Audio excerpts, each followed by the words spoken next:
Good evening all of you. Bundelkhand महाविद्यालय झांसी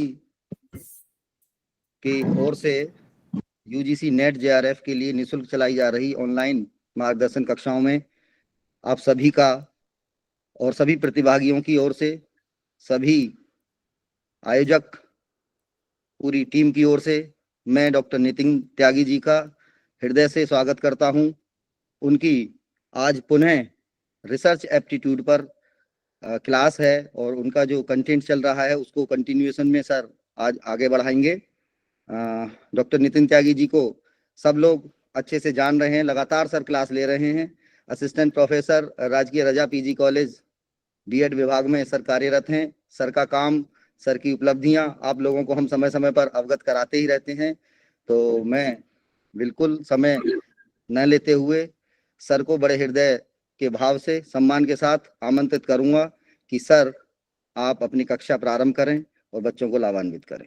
बहुत बहुत धन्यवाद सर इतने सुंदर शब्दों के लिए, और आप सभी को भी बहुत बहुत बधाई, धन्यवाद कि इतना सुंदर ज्ञान यज्ञ आपने शुरू किया है। और मेरा मानना है कि मेहनत तो बच्चे करेंगे, लेकिन इसमें इतने जो आपने एक्सपर्ट बुलाए, आप स्वयं भी इसमें रहे, थोड़ा बहुत भी अगर बच्चों को कहीं से कुछ मिला और उन्हें कुछ समझ आ गया होगा तो हमारा ये यज्ञ सफल हुआ। बिल्कुल बिल्कुल। काम में आप सब लगे हुए हैं, मैं भी आपके साथ ही इसमें जुड़ा हूँ, तो सभी को धन्यवाद। सभी का ये सहयोग कार्य है, आप सबको भी बहुत बहुत बधाई, धन्यवाद। तो मैं अपनी स्क्रीन शेयर करता हूँ और मुझे जी sir, you can start now. जी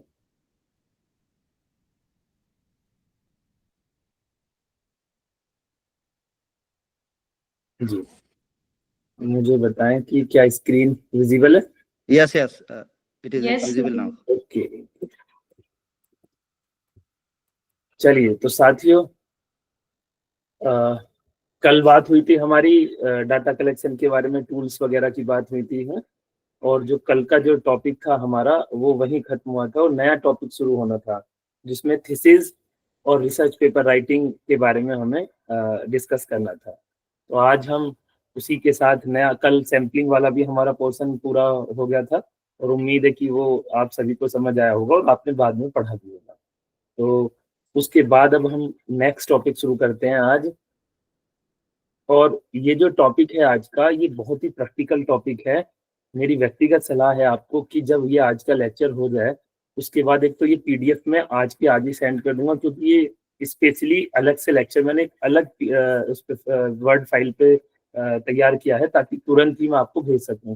जो पहले लेक्चर है वो एक साथ सीरीज में चल रहे हैं, तो फिर वहां से कॉपी पेस्ट करके पीडीएफ बनाकर भेजनी पड़ती है। तो आज का लेक्चर मुझसे तुरंत ले लें, मैं रोबिन सर या मैंग सर को भेज दूंगा।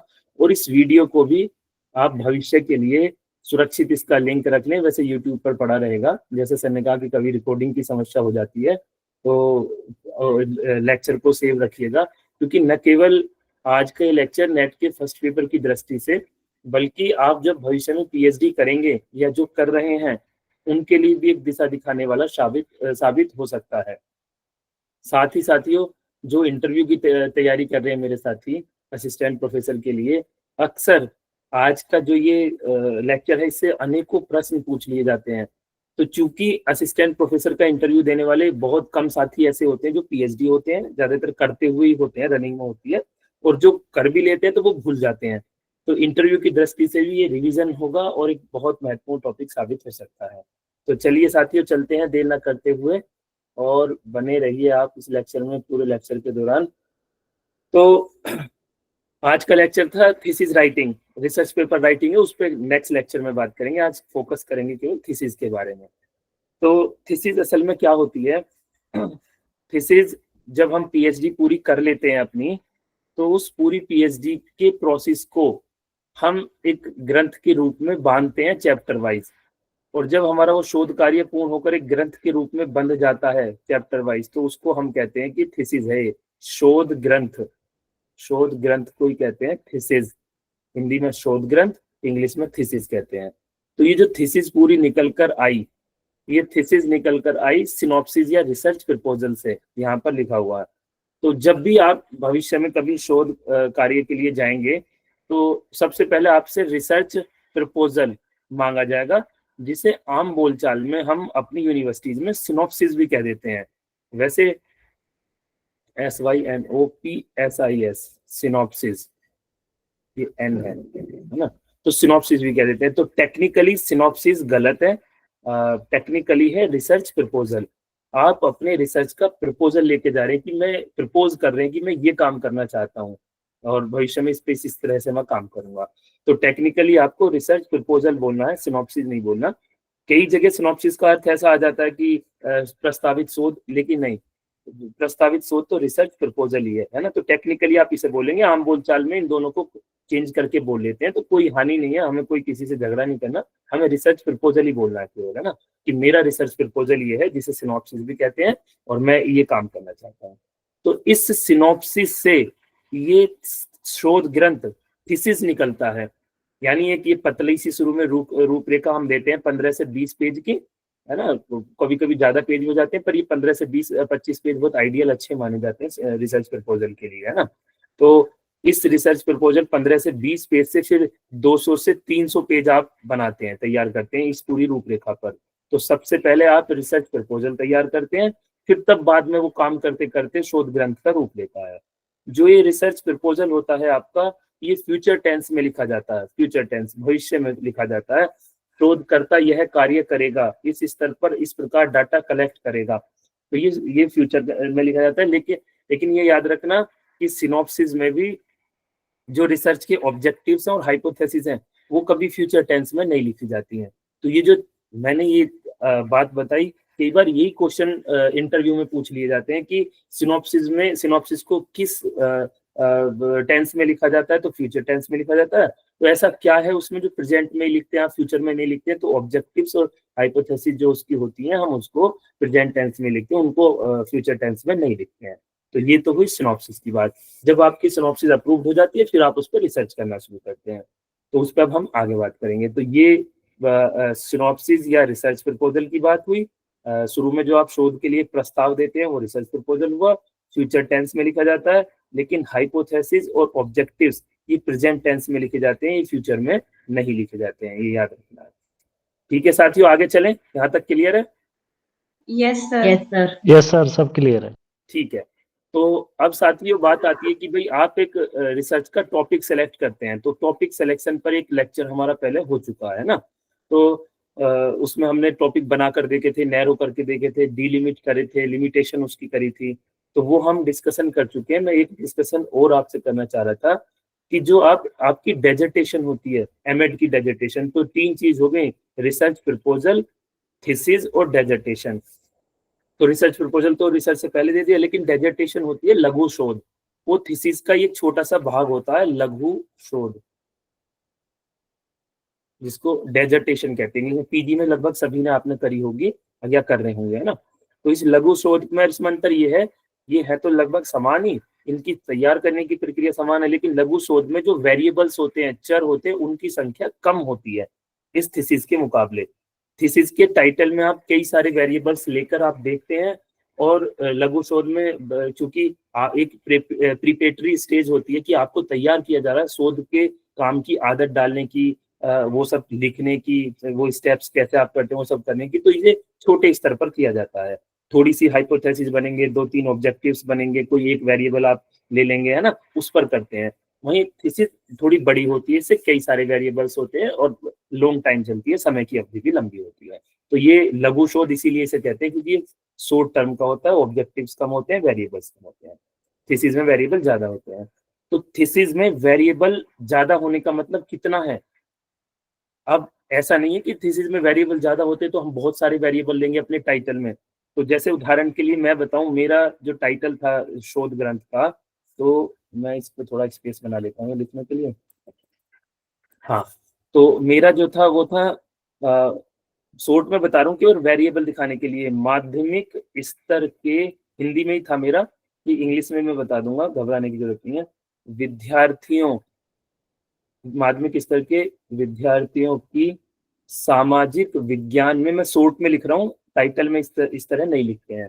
सामाजिक विज्ञान में उपलब्धि को कहते हैं अचीवमेंट, धारण, रिटेंशन, किसी चीज को कितनी देर तक हम याद रखते हैं, उपलब्धि, धारण तथा परीक्षा दुश्चिंता, परीक्षा चिंता कह दीजिएगा, मैं स्रोत में लिखता हूँ, चिंता पर शिक्षण के स्मृति प्रतिमान का प्रभाव। शिक्षण के स्मृति प्रतिमान मॉडल, ये मेमोरी मॉडल है, स्मृति प्रतिमान का प्रभाव।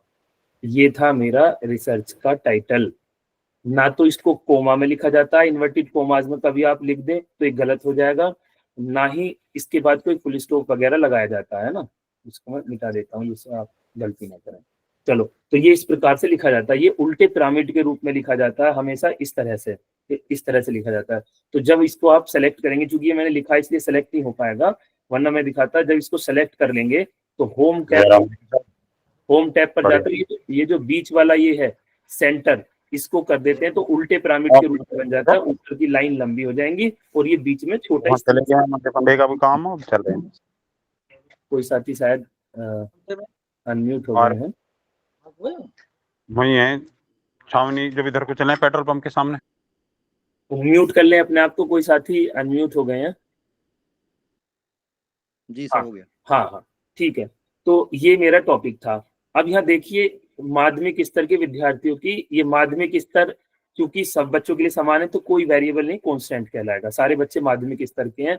सामाजिक विज्ञान विषय एक वेरिएबल हो सकता था यदि सबके लिए अलग होता, पर क्योंकि सारे बच्चों को सामाजिक विज्ञान से पढ़ाया जाएगा तो ये कांस्टेंट है, वेरिएबल नहीं है। वेरिएबल वो होता है जिसपे जो आपने सैंपल लिया वो अलग अलग मान धारित करता हो। सामाजिक विज्ञान पे अलग अलग नहीं करेगा। सामाजिक विज्ञान तो एक विषय है, वो सबको वही पढ़ा जा रहा है। यदि सामाजिक विज्ञान के साथ गणित हम एक विषय के रूप में लेते तब ये दो विषय बन जाते, दोनों पे अलग अलग बात होती, तब एक वेरिएबल के रूप में आता। तो सब बच्चों के लिए का स्तर माध्यमिक स्तर है, वेरिएबल नहीं है, कांस्टेंट है। सारे बच्चे सामाजिक विज्ञान पढ़ेंगे तो वेरिएबल नहीं है, कांस्टेंट है। हाँ, सब बच्चों की उपलब्धि अलग होगी, सब बच्चों की याद करने की। वंस मोर सर, एक और बार बता दीजिए, आपने जो लाइन बोली थी कि वेरिएबल होते हैं दो टॉपिक जो साथ में लेते हैं। हाँ, वो मान लो इसमें हम दो विषय लेते और उनके सापेक्ष देखते तो तब चूंकि विषय दो हो जाते, वेरी हो गए दोनों विषय में, है ना, तो वेरिएबल बन जाता यदि सब्जेक्ट हम इसमें दो लेते। पर क्योंकि हमने एक अकेला सब्जेक्ट सामाजिक विज्ञान लिया है और सारे बच्चे जो एक्सपेरिमेंट में होंगे वो सब सामाजिक विज्ञान पढ़ेंगे, तो ये वेरिएबल ना होकर कांस्टेंट कहलाएगा। ये वेरिएबल नहीं है इसमें, है ना। वेरिएबल केवल वो होता है जिस पर सब बच्चों के मान अलग अलग हो, वो वेरी कर सकता हो, वेरिएबल तभी उसको कहते हैं। तो सब बच्चों की उपलब्धि, अचीवमेंट एक सी नहीं हो सकती कि पूरी क्लास के, मैं 40 बच्चों के दो ग्रुप लिए थे तो पूरे 40 के 40 बच्चे 40 ही अंक या 100 में से 80 अंक प्राप्त करें, सबकी बिल्कुल समान नहीं हो सकती। तो ये अलग अलग होगी, किसी के 78 अंक आएंगे, किसी के 79। उपलब्धि एक वेरिएबल होगा। धारण, रिटेंशन, जिसको याद करने की, धारित देर तक अपने मस्तिष्क में रखने की क्षमता कहते हैं, वो सबकी अलग अलग होगी। और परीक्षा चिंता सबकी अलग अलग होगी, कोई ज्यादा वरी करता है पेपर के बारे में, कोई कम करता है ना। तो ये 3 वेरिएबल हुए मेरी स्टडी में। और शिक्षण के स्मृति प्रतिमान का प्रभाव, ये चौथा वेरिएबल है, शिक्षण के स्मृति प्रतिमान का प्रभाव। चूंकि इसका प्रतिमान का प्रभाव देखा जाएगा तो ये इंडिपेंडेंट वेरिएबल है और ये 3 है डिपेंडेंट वेरिएबल, डीवी, इनके ऊपर प्रभाव पड़ेगा मेमोरी मॉडल का। तो ये मेरा रिसर्च का टॉपिक था भैया।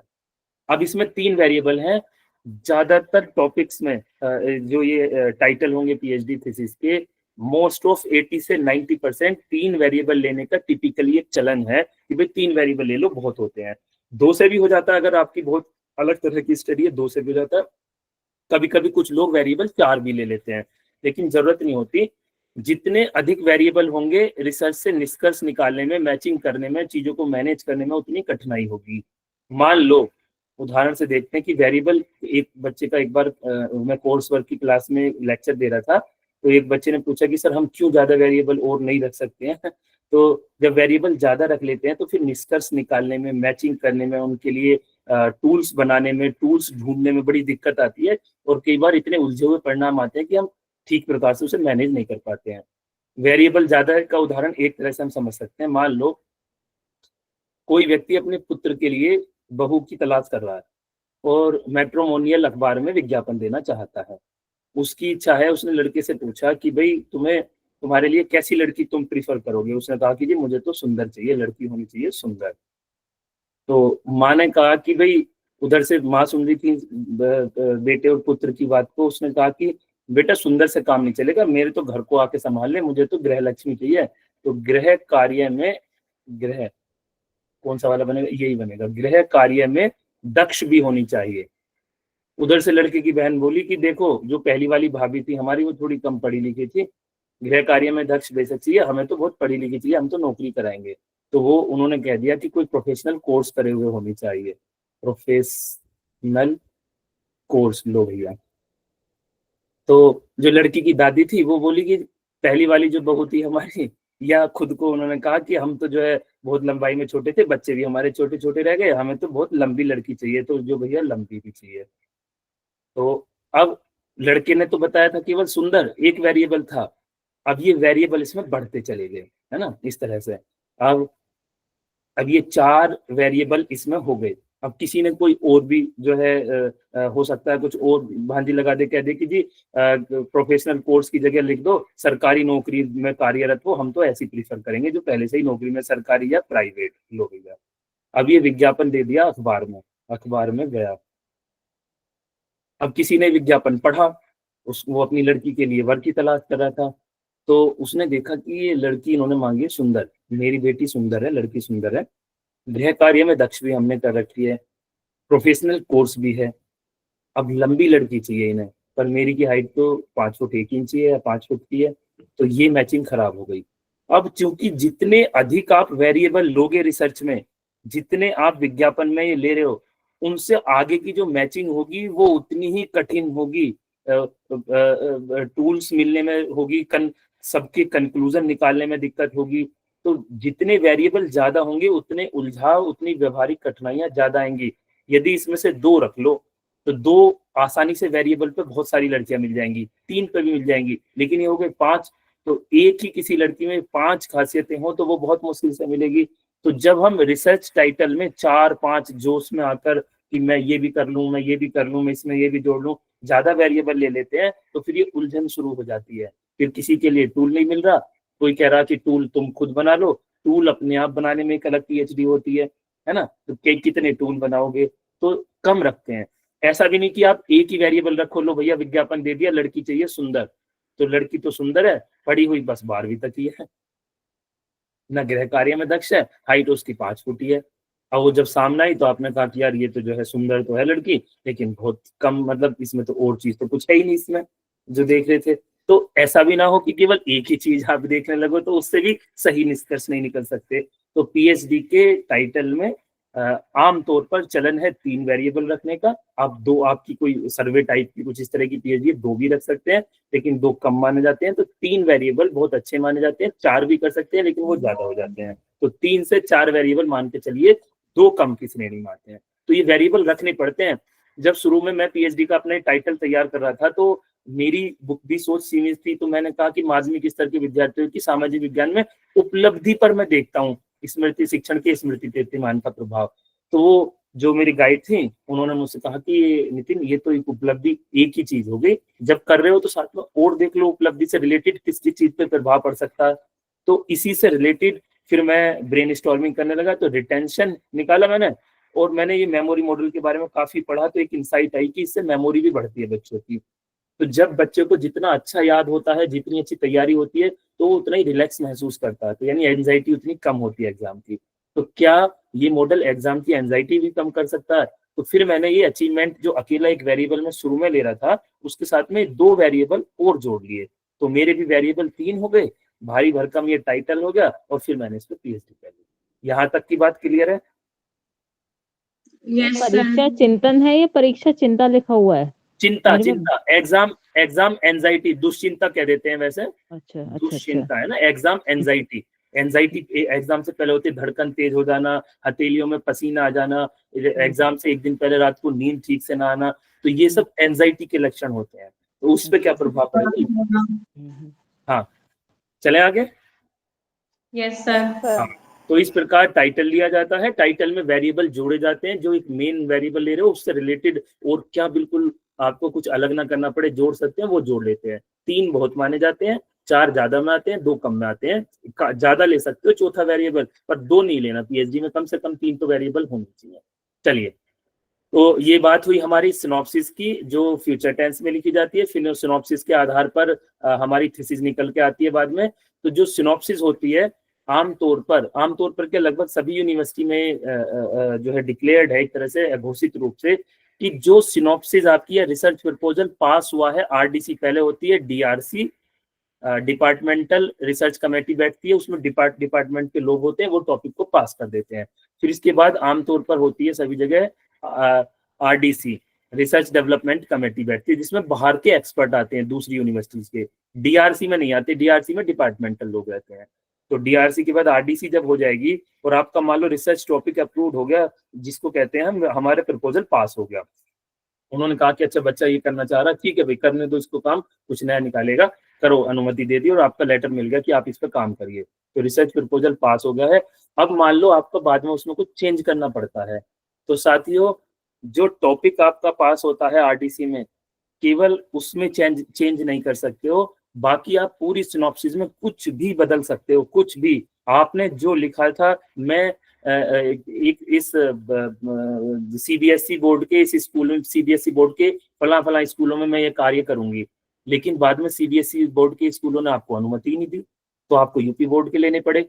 तो रिसर्च प्रपोजल में जो हम लिख देते हैं उसमें कुछ भी चेंज कर सकते हैं अपने गाइड को बताकर, बस टॉपिक चेंज नहीं कर सकते, क्योंकि टॉपिक आरडीसी में पास हुआ था, उसको चेंज कराने के लिए दोबारा आरडीसी में जाना पड़ता है। तो ये रिसर्च प्रपोजल की कहानी हुई। अब चलते हैं थीसिस पर ही, इसका उद्देश्य बस आपको एक इंसाइट ही देना था। चलिए, तो किसी भी थीसिस के मेन 3 पार्ट होते हैं, तो ये प्रीलिमिनरी पार्ट होता है या पेजेस कह देते हैं, दूसरा मेन पार्ट होता है या टेक्स्ट बोल देते हैं, मेन टेक्स्ट, और तीसरा सप्लीमेंट्री होता है। साथियों जब मैं पीएचडी करता था तो बड़ी परेशानी आई थी और कोई बहुत लोग बताने वाले भी नहीं थे, तो मैं आपको बताना चाहूंगा कि अब उस दिन हमने जिक्र किया था एक शोध गंगोत्री और एक शोध गंगा, 2 भारत सरकार की डिजिटल रिपोजिटरी हैं, खजाने हैं डिजिटल, जिस पर एक पर सिनॉप्सिस है, एक पर थीसिस है। तो सिनॉप्सिस है शोध गंगोत्री पर और थीसिस है शोध गंगा पर। गंगोत्री से गंगा निकली है, सिनॉप्सिस से थीसिस निकली है ना, तो ये याद रखना। तो मैं आपको दिखाना चाहता हूँ कि आज आपके हाथ में ये है, आपको दिखाई दे रही है स्क्रीन? Yes sir. हाँ, तो ये इनफ्लिबनेट सेंटर का मैंने गूगल पे डाला था शोध गंगा, वहां से खुल के आया और ये एक थीसिस मैंने डाउनलोड करी। तो ये थीसिस से पहले तो आप सिनॉप्सिस ही तैयार करेंगे, तो ये शोध गंगोत्री पे मैं गया था आप लोगों के लिए। ये एक थीसिस यहाँ से जाकर डाउनलोड हो जाती है, जहाँ ये व्यू लिखा हुआ है ये वाला, तो व्यू से जाके मैंने डाउनलोड करी। तो जब भविष्य में आप कोई सिनॉप्सिस तैयार करेंगे तो कहीं दर दर की ठोकर खाने की जरूरत नहीं है, अपना मोबाइल खोलिए या लैपटॉप या टैबलेट खोलिए, उस पर शोध गंगोत्री खोलिए, जिस विषय के आप हैं, किसी भी यूनिवर्सिटी को चुन सकते हैं, बहुत सारी यूनिवर्सिटीज आती हैं इसमें, जिसे आप अच्छा माने अपनी यूनिवर्सिटी मांगे। जैसे ये वाला था, ये दयाल बाग यूनिवर्सिटी का था, ये लिखा हुआ देखो, दयाल बाग एजुकेशनल इंस्टीट्यूट। तो आप जिस भी यूनिवर्सिटी की चाहें उस यूनिवर्सिटी के अपने सब्जेक्ट की जाकर सिनॉप्सिस या रिसर्च प्रपोजल जिसे कहते हैं, आप उसको जाकर देख सकते हैं। आप देखें कि इसने कैसे तैयार किया। देखो पूरा का पूरा जो टाइटल है बोल्ड लेटर्स में है और कहीं भी कोई स्मॉल लेटर नहीं है, जबकि इस पूरे पेज पे सामने टाइटल पेज पर बाकी के जो सब लिखे हुए हैं वर्ड्स और सेंटेंसेस हैं उनके वो सब स्मॉल में है, पहले मेन अक्षर उनके बोल्ड कर रखे हैं इन्होंने, है ना। तो ये आप देख सकते हैं, इसमें यूनिवर्सिटी का बीच में लोगो लग जाता है। तो ये जर्नल्स और रिसर्च पेपर्स कहाँ होते हैं सर? रिसर्च पेपर्स और जर्नल वो है शोध सिंधु पर है। और भारत सरकार ने अभी 1 नेशन 1 सब्सक्रिप्शन एक नया जो है स्कीम शुरू की और दुनिया के बेहतरीन 13,000 जर्नल एक साथ खरीदे हैं 3 साल के लिए। जल्दी ही उनका सब्सक्रिप्शन हम सब टीचर्स को, रिसर्चर्स को फ्री मिलने वाला है। वो बातचीत चल रही है, MOU साइन हो गए हैं, यूनिवर्सिटी के थ्रू कॉलेज आएंगे और कॉलेज के थ्रू रिसर्चर्स पे, स्टूडेंट्स पे जाएंगे, हम सब उन जर्नल्स को पढ़ सकते हैं, थीसिस देख सकते हैं। तो 13,000 तक वो रहेगी हमारी। हाल फिलहाल में 1 नेशन 1 सब्सक्रिप्शन एक स्कीम शुरू की है भारत सरकार ने, है ना। तो जर्नल शोध सिंधु पे फिलहाल आप जाके देख सकते हैं, गूगल स्कॉलर पे जाकर देख सकते हैं, गूगल स्कॉलर पे भी फ्री पड़े हुए हैं सारे, है ना। रिसर्च गेट पे देख सकते हैं, वहाँ जर्नल्स होते हैं।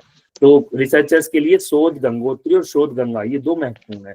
तो ये पूरी सिनॉप्सिस है रिसर्च प्रपोजल आपके सामने, है ना। आप अपने विषय का यहाँ से डाउनलोड करें, देखें कि इंट्रोडक्शन कैसे लिखा जाता है। इसमें इंट्रोडक्शन पहले चैप्टर में इंट्रोडक्शन में इसने क्या क्या बातें लिखी हुई हैं, ये क्यों टॉपिक शामिल करे।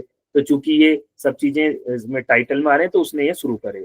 तो यहाँ ये उद्देश्य दिखाने का है कि ये भविष्य में आपको बहुत परेशान होने की जरूरत नहीं है, क्योंकि सिनॉप्सिस रिसर्च प्रपोजल पड़े हुए हैं, तो क्यों इधर उधर लाइब्रेरी में धक्के खाने। आप अपने कंप्यूटर पर घर में बैठिए कमरे में और आराम से आप पूरी दुनिया भर की यूनिवर्सिटीज की, और इंडिया की तो सारी हैं इसमें, इंडियन सब यूनिवर्सिटीज की डाउनलोड कर सकते हैं सिनॉप्सिस, और इसी आधार पर अपनी तैयार कर सकते हैं। कई बार आप इसमें गैप ढूंढ सकते हैं कि इसने जो ये काम किया, इसमें यदि ये एक चीज ये और जोड़ लेता, या फला कम कर देता, या इस एक वेरिएबल फला और जोड़ देता, तो आप इन्हीं के टाइटल से अपना भी गैप ढूंढकर अपना टाइटल भी तैयार कर सकते हैं आराम से। तो बहुत सारी सिनॉप्सिस देखिए अपने पसंद का विषय चुनने के बाद में, और उसके बाद में किसी के टाइटल को देखकर आप अपना भी टाइटल ऐसा तैयार कर सकते हैं। तो साथियों, ये था केवल सिनॉप्सिस दिखाने का उद्देश्य। अब आते हैं हम शोध गंगा पर। गंगा पर पूरी ये थीसिस पड़ी हुई है। तो ये यहाँ जाकर, जहाँ ये सबसे लास्ट में लिखा हुआ है ये फुल टेक्स्ट शोध गंगा, इस पे जैसे ही क्लिक करते हैं हम, तो तब हमारी ये थीसिस डाउनलोड हो जाती है। चूंकि अभी ये धीरे चलती है तो मैंने डाउनलोड कर लिए थे आप लोगों के लिए। तो ये इस तरह से आता है, इसमें लिखा हुआ है कि इस जो आप साइटेशन देंगे, यानी आपने इस थीसिस में से क्या पढ़ा, इस थीसिस में से जो भी पढ़ा या यूज किया, उसको साइट करने के लिए इसे कॉपी कर लें और अपने रिसर्च पेपर में, अपनी थीसिस में इसको डाल दें। तो ये प्रॉपर पता रहेगा कि जो है ये यहाँ से आपने लिया था। तो इसको हम यहाँ से कैंसिल कर देते हैं, और ये आ गई पूरी थीसिस। ये थीसिस पड़ी हुई है, a study of environmental awareness and environmental ethics among the secondary and higher secondary school students of greater Mumbai. तो ये मुंबई की है, यूनिवर्सिटी का नाम नीचे लिखा हुआ है, इसका एब्स्ट्रैक्ट लिखा हुआ है, और ये यहाँ से आप एक एक करके इसको डाउनलोड कर सकते हैं। ये व्यू ओपन जो लिखा हुआ है सामने, तो मैंने डाउनलोड किया है साथियों। ये है इसका टाइटल पेज। तो देखिए कोमाज कहीं नहीं लिखे हुए, इन्वर्टेड कोमाज, और ना ही कहीं फुल स्टॉप लगा हुआ। ये पूरी की पूरी लिखी हुई है बोल्ड लेटर्स में, कैपिटल लेटर्स में लिखी हुई है। और ये नीचे इसमें कैसे भी लिख सकते हैं ना, ये इस हर यूनिवर्सिटी का फॉर्मेट होता है कि बीच में उसका लोगो आ जाता है, और ये इसका पहला पेज है। चलिए, तो इस थीसिस के मेन 3 पार्ट होते हैं। तो अब चलते हैं यहाँ। तो ये हुए शुरू के पेज जो होते हैं, फिर उसके बाद में बीच का पूरा टेक्स्ट, और सबसे लास्ट में सप्लीमेंट्री। तो यदि आपसे पूछा जाए कि एक थीसिस में कितने भाग, तो आप कहेंगे 3 मेन भाग होते हैं। प्रारंभिक पेज होते हैं, फिर मेन टेक्स्ट आता है, और सप्लीमेंट्री पार्ट या सप्लीमेंट्री पेजेस होते हैं। तो आपसे पूछा जाए कि ये जो प्रीलिमिनरी पेजेस हैं शुरू वाले जिनकी बात करें, वो क्या होते हैं, तो आप कहेंगे कि जो थीसिस का जो मेन पूरा कवर है, हार्ड कवर बाहर वाला मेन कवर, उसके बाद खोलने के बाद जो पेज शुरू होते हैं वो कहलाते हैं प्रीलिमिनरी पेजेस।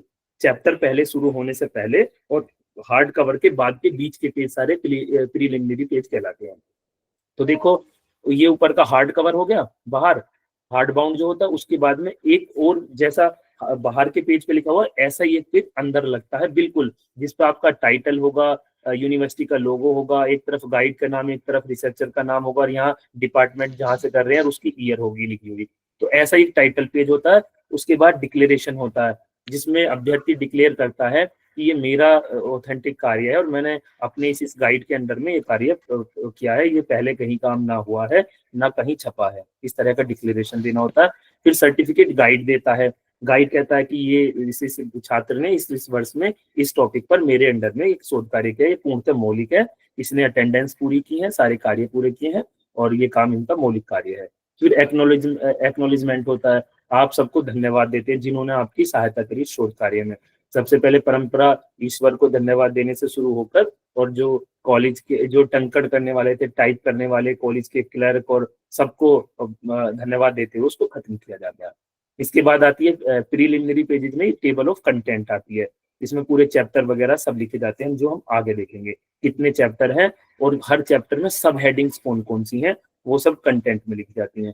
और लिस्ट ऑफ टेबल्स, आपने जितनी भी टेबल बनाई है अंदर थीसिस में, तो वो उन सबको टेबल ऑफ कंटेंट के बाद में लिखना होता है। इस पेज नंबर इतने पर टेबल नाम ये है इसका और पेज नंबर ये है। फिर लिखेंगे टेबल नंबर इतना, ये किसका उसका टाइटल लिखेंगे और किस पेज पे ये लिखते हैं, ऐसे फिगर्स के बारे में लिखते हैं।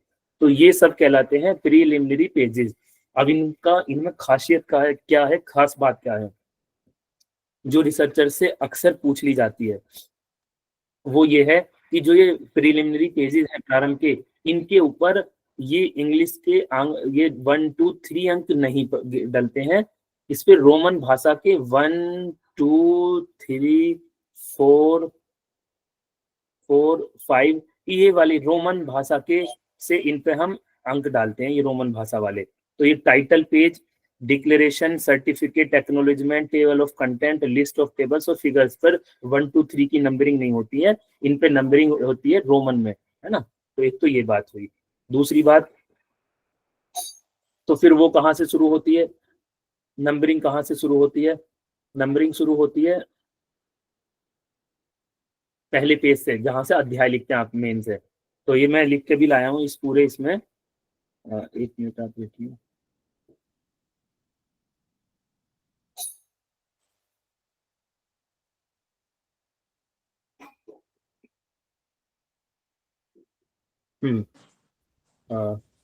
कहाँ पे हम, यहीं थे, सॉरी।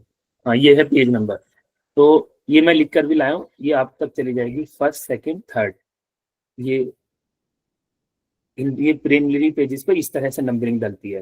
पर ये ध्यान रखने की बात है यहाँ, बट जो बिब्लियोग्राफी है, जो लास्ट में संदर्भ ग्रंथ सूची होती है, और ये अपेंडिसेस जो होती है, ये जो बाद में आप अपने टेस्ट वगैरह सब लगा देते हैं, जो जो आपने टेस्ट यूज किए थे, है ना, या कंसेंट लेटर थे, आपने किसी लाइब्रेरी में जाने की अनुमति मांगी थी, वो इसमें ही लगती है।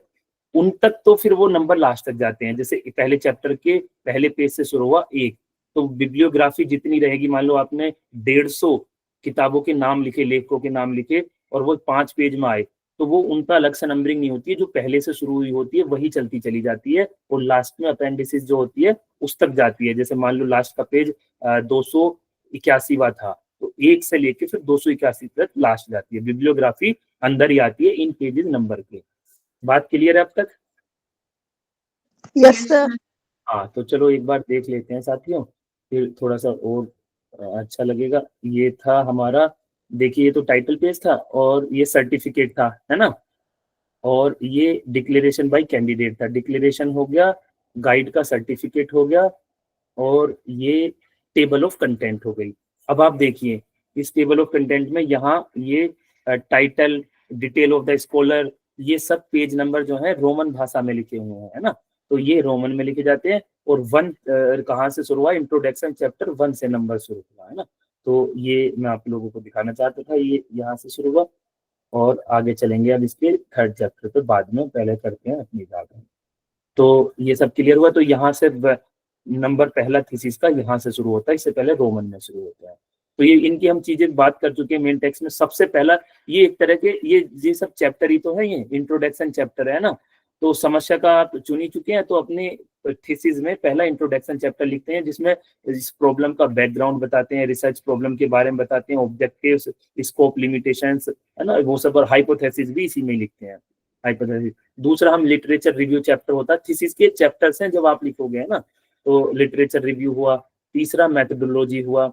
चौथा रिजल्ट वाला चैप्टर होता है। पांचवा डिस्कशन चैप्टर होता है, और छठा कंक्लूजन चैप्टर होता है। ये 6 मेनली चैप्टर होते हैं। कोई और बढ़ाना चाहे अपना फर्दर सजेशन, अलग से एक चैप्टर बनाना चाहे, तो वो आपकी इच्छा होती है, आपकी यूनिवर्सिटी का फॉर्मेट है। मेन ये 6 चैप्टर्स होते हैं इसमें थीसिस में। इन 6 के बारे में लगभग हम सब बात पहले भी कर चुके हैं। ये data collection, methodology, literature review, ये सारी बातें हमने कर ली हैं। तो ये थीसिस का पूरा प्रारूप होता है साथियों। जो सप्लीमेंट्री पार्ट है तीसरा, ये मेन बॉडी जो तीसरा पार्ट है, इसमें संदर्भ ग्रंथ सूची आती है, और एक ये परिशिष्ट अपेंडिसेस होती है, परिशिष्ट, है ना। तो संदर्भ ग्रंथ सूची में वो सारे ग्रंथ लिखे जाते हैं जिन्होंने आपको हेल्प करी इस शोध ग्रंथ में, थोड़ी बहुत भी। आपने कहीं से पढ़ा, आपका क्वालिटेटिव रिसर्च था, तो आपने क्वालिटेटिव रिसर्च पढ़ा, मान लो उदाहरण के लिए जॉन डब्ल्यू बेस्ट की किताब से, तो आपको वहाँ बड़ा अच्छा समझ में आया था क्वालिटेटिव रिसर्च किसे कहते हैं। तो आप थैंक्स गिविंग के लिए आप उनका जॉन डब्ल्यू बेस्ट का नाम दे सकते हैं कि उनकी किताब संदर्भ ग्रंथ में आप लिख सकते हैं। लेकिन आपने उससे लिया कुछ नहीं था, केवल आपने उससे रिसर्च के बारे में पढ़ा था। आपकी पूरी थीसिस में एक शब्द भी वहां से लिखा हुआ नहीं है, तो इसीलिए वो संदर्भ ग्रंथ में जाएगा। तो जब आप कुछ लेते नहीं है, केवल पढ़ते हैं, आपकी समझ डेवलप होती है, आपको हेल्प होती है, तो तब तो उसको संदर्भ ग्रंथ में लिखते हैं। लेकिन जब आप किसी किताब से, किसी थीसिस से, किसी रिसर्च पेपर से कुछ ले लेते हैं, कुछ टेक्स्ट उसका ले लेते हैं, कुछ कोटेशन ले लेते हैं, कुछ लाइनें लिखते हैं अपनी पीएचडी में, तो तब फिर वो बिब्लियोग्राफी में नहीं जाती है, तब उसको रेफरेंस में लिखते हैं, रेफरेंस में। तो रेफरेंस और बिब्लियोग्राफी में अंतर यही होता है कि बिब्लियोग्राफी में आप सब कुछ सारी किताबें लिखते हैं जिसने भी आपको हेल्प करी है पढ़ने में, समझने में, उस विषय को समझने में, किसी कॉन्सेप्ट को समझने में, पर उससे आपने लिया कुछ नहीं था, अपनी थीसिस में कुछ भी लिखा नहीं था, तो उसको बिब्लियोग्राफी में, और जहां से कुछ आपने ले लिया है, लिख दिया है, वो उसको आप लिखेंगे रेफरेंस में। चलिए आगे चलते हैं। परिशिष्ट की हम बात कर ही चुके हैं। परिशिष्ट में हम लिखते हैं वो जो भी हमने कंसेंट लेटर है, कोई टेस्ट लगाया है,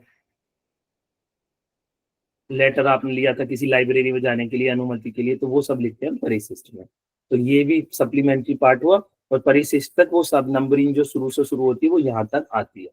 तो ये थीसिस के 3 भाग हुए, main part, preliminary pages. Sir हाँ बताइए। सर क्या बिब्लियोग्राफी रेफरेंस को भी इंक्लूड करता है?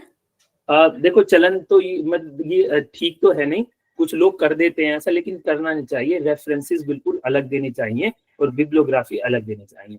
ऐसा हो सकता है कि रेफरेंसेस आप बाद में ही दें, पूरी की पूरी थीसिस के रेफरेंसेस बाद के चैप्टरों में लिख दें, रेफरेंसेस और 1 2 3 4, और इसके बाद फिर बिब्लियोग्राफी फिर भी अलग से देनी चाहिए।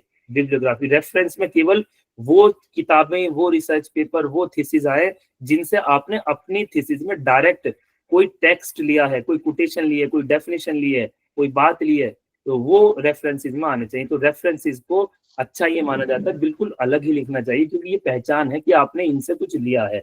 बिब्लियोग्राफी में जनरल चीजें, किताबें आती हैं, जो भी आपने पढ़ी, जो भी अच्छी लगी, वो लिखी जाती है। हाँ सर बताइए। बिब्लियोग्राफी और रेफरेंसेस में, जैसे बिब्लियोग्राफी में तो हमने इंस्पायर होके अपने शब्दों में लिखा है, और जो ये रेफरेंसेस हैं कुछ नहीं लिखते बिब्लियोग्राफी में, इंस्पायर होकर शब्दों में कुछ नहीं लिख सकते हम नहीं लिख बिब्लियोग्राफी। सकते। अच्छा नहीं, कुछ नहीं, वो तो किताबों के नाम होते हैं केवल। अच्छा, किताबों के नाम। लेकिन सर रेफरेंसेस में सॉर्ट ऑफ कॉपीइंग, लाइक जो हमें लाइन पसंद आई वो हमने उसमें से उठा के अपने उसमें लिख दी थीसिस में।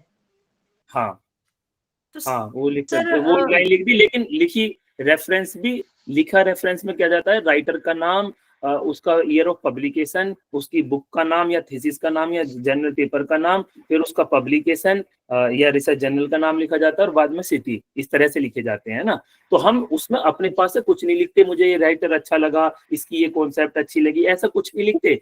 बिब्लियोग्राफी में भी सीधे सीधे किताब के राइटर के नाम लिखे जाते हैं, उसके फॉर्मेट में आगे दिखाऊंगा, अभी लेक्चर के अगले पार्ट में आने वाला। कुछ नहीं लिखते, केवल ऑब्जेक्टिवली किताबों के नाम लिखे जाते हैं, जहां से जो लिया था किताबों के राइटर के नाम लिखे जाते हैं, और एक शब्द इसका अलग। हाँ, रेफरेंस और लिटरेचर रिव्यू सेम होगा? रेफरेंस और लिटरेचर रिव्यू कह रही, नहीं सर अलग अलग होता है। हाँ बिल्कुल अलग अलग ही होगा, क्योंकि लिटरेचर रिव्यू, सबसे पहली बात तो ये समझ लीजिए कि लिटरेचर रिव्यू हो चाहे रेफरेंसेस हो, 2 तरीके से दिए जाते हैं, फिर आपको समझ आ जाएगा। क्योंकि आपने लिटरेचर रिव्यू में भी किसी से तो कुछ लिया ही है, तो उसका भी क्या देना पड़ेगा, उसका भी रेफरेंस ही देना पड़ेगा। तो लिटरेचर रिव्यू भी रेफरेंस ही है, लेकिन बस अंतर इतना होता है कि जो रेफरेंस में हम चीज लिखते हैं वो ये बताते हैं कि हमने एज इट इज ली है। मेरी 4 लाइनें थी, मेरी रिसर्च की डेफिनेशन थी कोई, आपने अपने रिसर्च में वो मेरी डेफिनेशन हूबहू शब्दों में लिखी है, तो रेफरेंस में लिखी जाएगी। लेकिन लिटरेचर रिव्यू में हम ऐसे नहीं लिखते हैं, लिटरेचर रिव्यू हम अपने शब्दों में लिखते हैं, दूसरे की बात को उसमें, है ना, लिटरेचर रिव्यू में। तो वो ये अंतर होता है ना। चलो तो एक क्वेश्चन और है मेरा कि लिटरेचर गैप क्या होगा सर? गैप वो होता है भाई, आपने कोई स्टडी, आपके मन में कोई प्रॉब्लम आई समझ में, मतलब कोई सामने समस्या आई, आपने कहा कि मैं तो इस पे पीएचडी करूंगी, ये बड़ी समस्या कि बच्चों, माता पिता आजकल अपने बच्चों को इंग्लिश मीडियम स्कूल में भेज रहे हैं, ज्यादातर सरकारी स्कूलों में नहीं पढ़ा रहे, बड़ी समस्या है। सरकारी स्कूल इतने अच्छे हैं, सरकार इतना पैसा लगा रही है, फिर भी नहीं भेज रहे, तो ये तो एक बड़ी समस्या है। तो मैं इस पर रिसर्च करती हूँ, मैं जानती हूँ माता पिता की एटीट्यूड क्या है सरकारी स्कूलों के प्रति, इंग्लिश मीडियम स्कूलों के प्रति। ये प्रॉब्लम थी आपकी, है ना, आपके सामने आपने एक समस्या महसूस की, आप इस पे पीएचडी करना चाहती हैं, तो अब आप, ये आपके मन में बात आई, आपने लिख ली, अब आप ये देखेंगे कि क्या एग्जिस्टिंग लिटरेचर में किसी और ने काम कर तो नहीं लिया है, पहले ही कर लिया है तो किस प्रकार किया है, जो मैं करना चाहती हूँ क्या मेरा भिन्न है। तो आप वहां लिटरेचर में गैप ढूंढेंगे, गैप, है ना, तो आप देखेंगे बहुत सारा इससे रिलेटेड आप शोध गंगा, शोध गंगोत्री, शोध सिंधु और अन्य जो है लाइब्रेरीज खंगालेंगे, आप देखेंगे एनसीईआरटी के रिसर्च जर्नल्स देखेंगे, है ना, और बहुत सारे उन्होंने पीएचडी शोध ग्रंथ के सारांश एब्स्ट्रैक्ट निकाले हुए हैं, वो पढ़ेंगे। आप देखेंगे कि किसी ने ये तो करा था कि इंग्लिश मीडियम स्कूलों के प्रति माता पिता की अभिवृत्ति का अध्ययन, आपने देखा कि किसी ने ये तो कर रखा है, लेकिन सरकारी के साथ नहीं कर रखा कि सरकारी के प्रति क्या है साथ में, तो आप तो अलग कर रहे हैं। तो आपने गैप ढूंढ लिया, लिटरेचर रिव्यू में गैप ढूंढ लिया कि भाई उसने ये तो काम किया लेकिन गैप रह गया सरकारी वाले का, अब वो काम मैं करूंगी, तो ये कहते हैं गैप ढूंढना। क्लियर है? Yes sir. हाँ, और कोई? हाँ जी, चलिए, तो ये बात हुई भैया, 3 चीज हो गई। थीसिस को याद रखना, सिनॉप्सिस या रिसर्च प्रपोजल के बारे में याद रखना, वेरिएबल्स 3 होने चाहिए, ये याद रखना, ज्यादा वेरिएबल लेना मतलब ज्यादा मुसीबत मोल लेना। तो ये टाइटल पेज रोमन में शुरू होते हैं, ये सब ध्यान रखने हैं आपको। पहले पेज से, पहले चैप्टर का पहले पेज से 1 नंबर से शुरू होता है जनरली। सबसे पहला सबका इंट्रोडक्शन चैप्टर, दूसरा लिटरेचर रिव्यू होता है, तीसरा मेथोडोलॉजी होता है, चौथा रिजल्ट वाला चैप्टर होता है जिसमें आप जो डाटा का आपने एनालिसिस का इंटरप्रिटेशन करते हैं, आपको प्रेजेंट करते हैं। 5वें में डिस्कशन करते हैं उस पर कि आपकी फाइंडिंग्स निकल के क्या आया, और उससे फिर कंक्लूजन चैप्टर तैयार करते हैं, समरी पूरी की पूरी थीसिस की थोड़ी थोड़ी हर चैप्टर की लिखते हैं। ये 6 मेन चैप्टर हो गए। सप्लीमेंट्री में संदर्भ ग्रंथ सूची और परिशिष्ट होता है। तो साथियों, जो ये बिब्लियोग्राफी है, तो एक तो बिब्लियोग्राफी अलग हो गई, इस पर डिस्कशन हो गया, रेफरेंस अलग हो गया, है ना। तो ये याद रखना है आपको, रेफरेंसेस अलग ही लिखने चाहिए, बिब्लियोग्राफी में मिक्स नहीं करने चाहिए, इनको पहले अलग लिखो और बिब्लियोग्राफी को अलग लिखो। रेफरेंस 2 तरीके से लिखे जाते हैं, या तो आप उन्हें फुटनोट के रूप में लिख दें, फुटनोट के में, या एक पहला चैप्टर खत्म हुआ, अध्याय 1 चैप्टर 1 खत्म हुआ और इसके लास्ट में जहां खत्म हुआ वहीं पे नए पेज पे ऊपर लिख दें रेफरेंसेस, और जितने इस चैप्टर में आपने रेफरेंसेस यूज किए हैं वो बाद में लिख दें चैप्टर के, ये फुटनोट में लिख दें। फुटनोट क्या होता है? वहीं के वहीं तुरंत दान महाकल्याण, यानी आपने इस पेज पर नितिन त्यागी की किताब से कुछ कोटेशन ली, तो यहाँ नीचे फुट में, फुट नोट कहते हैं ना, फुट यानी पैरों में, यहाँ एक लाइन खींची जाएगी इतनी, और इसमें मेरा नाम लिखकर, मेरी किताब का नाम, उसका ईयर लिखकर यही तुरंत बता दिया जाएगा इसी पेज पर कि ये जो हमने लिया था ये इनकी किताब से लिया था। तो इसमें आसानी रीडर्स को ये रहती है कि भाई आपने इसी पेज पे वो किसी की कोटेशन ली, किसी की कुछ लाइन ली और यही इसी पेज पे ही बता दिया।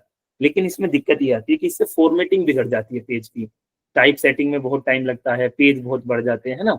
तो बस यही हानि है, बाकी अच्छी मानी जाती है ये भी फुटनोट भी, बहुत प्राचीन काल से चलती आ रही है। पीएचडी में यही फुटनोट डालने की परंपरा, उसी पेज पर नीचे लाइन खींची, राइटर का नाम दे दिया। अब नए कुछ लोग क्या करते हैं कि फुटनोट नहीं लिखेंगे हम, तो जो टेक्स्ट लिया नितिन त्यागी का, जो टेक्स्ट लिया, तो वो मान लो उनसे पहले नितिन त्यागी से पहले आप 2 ले चुके थे, 2 राइटर का इस्तेमाल कर चुके थे, तो नितिन त्यागी का जो हमने कोटेशन ली इस पे लिख देंगे 3 अंक लिख देंगे, और जब ये चैप्टर के बाद में रेफरेंस देंगे पहले के, तो 3 नंबर, पहले पे पंकज कुमार का लिया, दूसरे पे आर्य शर्मा जी का लिया, और तीसरा मेरे यहाँ 3 लिखा हुआ था, तो तीसरा नंबर का रेफरेंस मेरा होगा, Tyagi Nitin Kumar, research methodology, Graphy publication, India 2024, तीसरे नंबर पे मेरा लिखा हुआ होगा।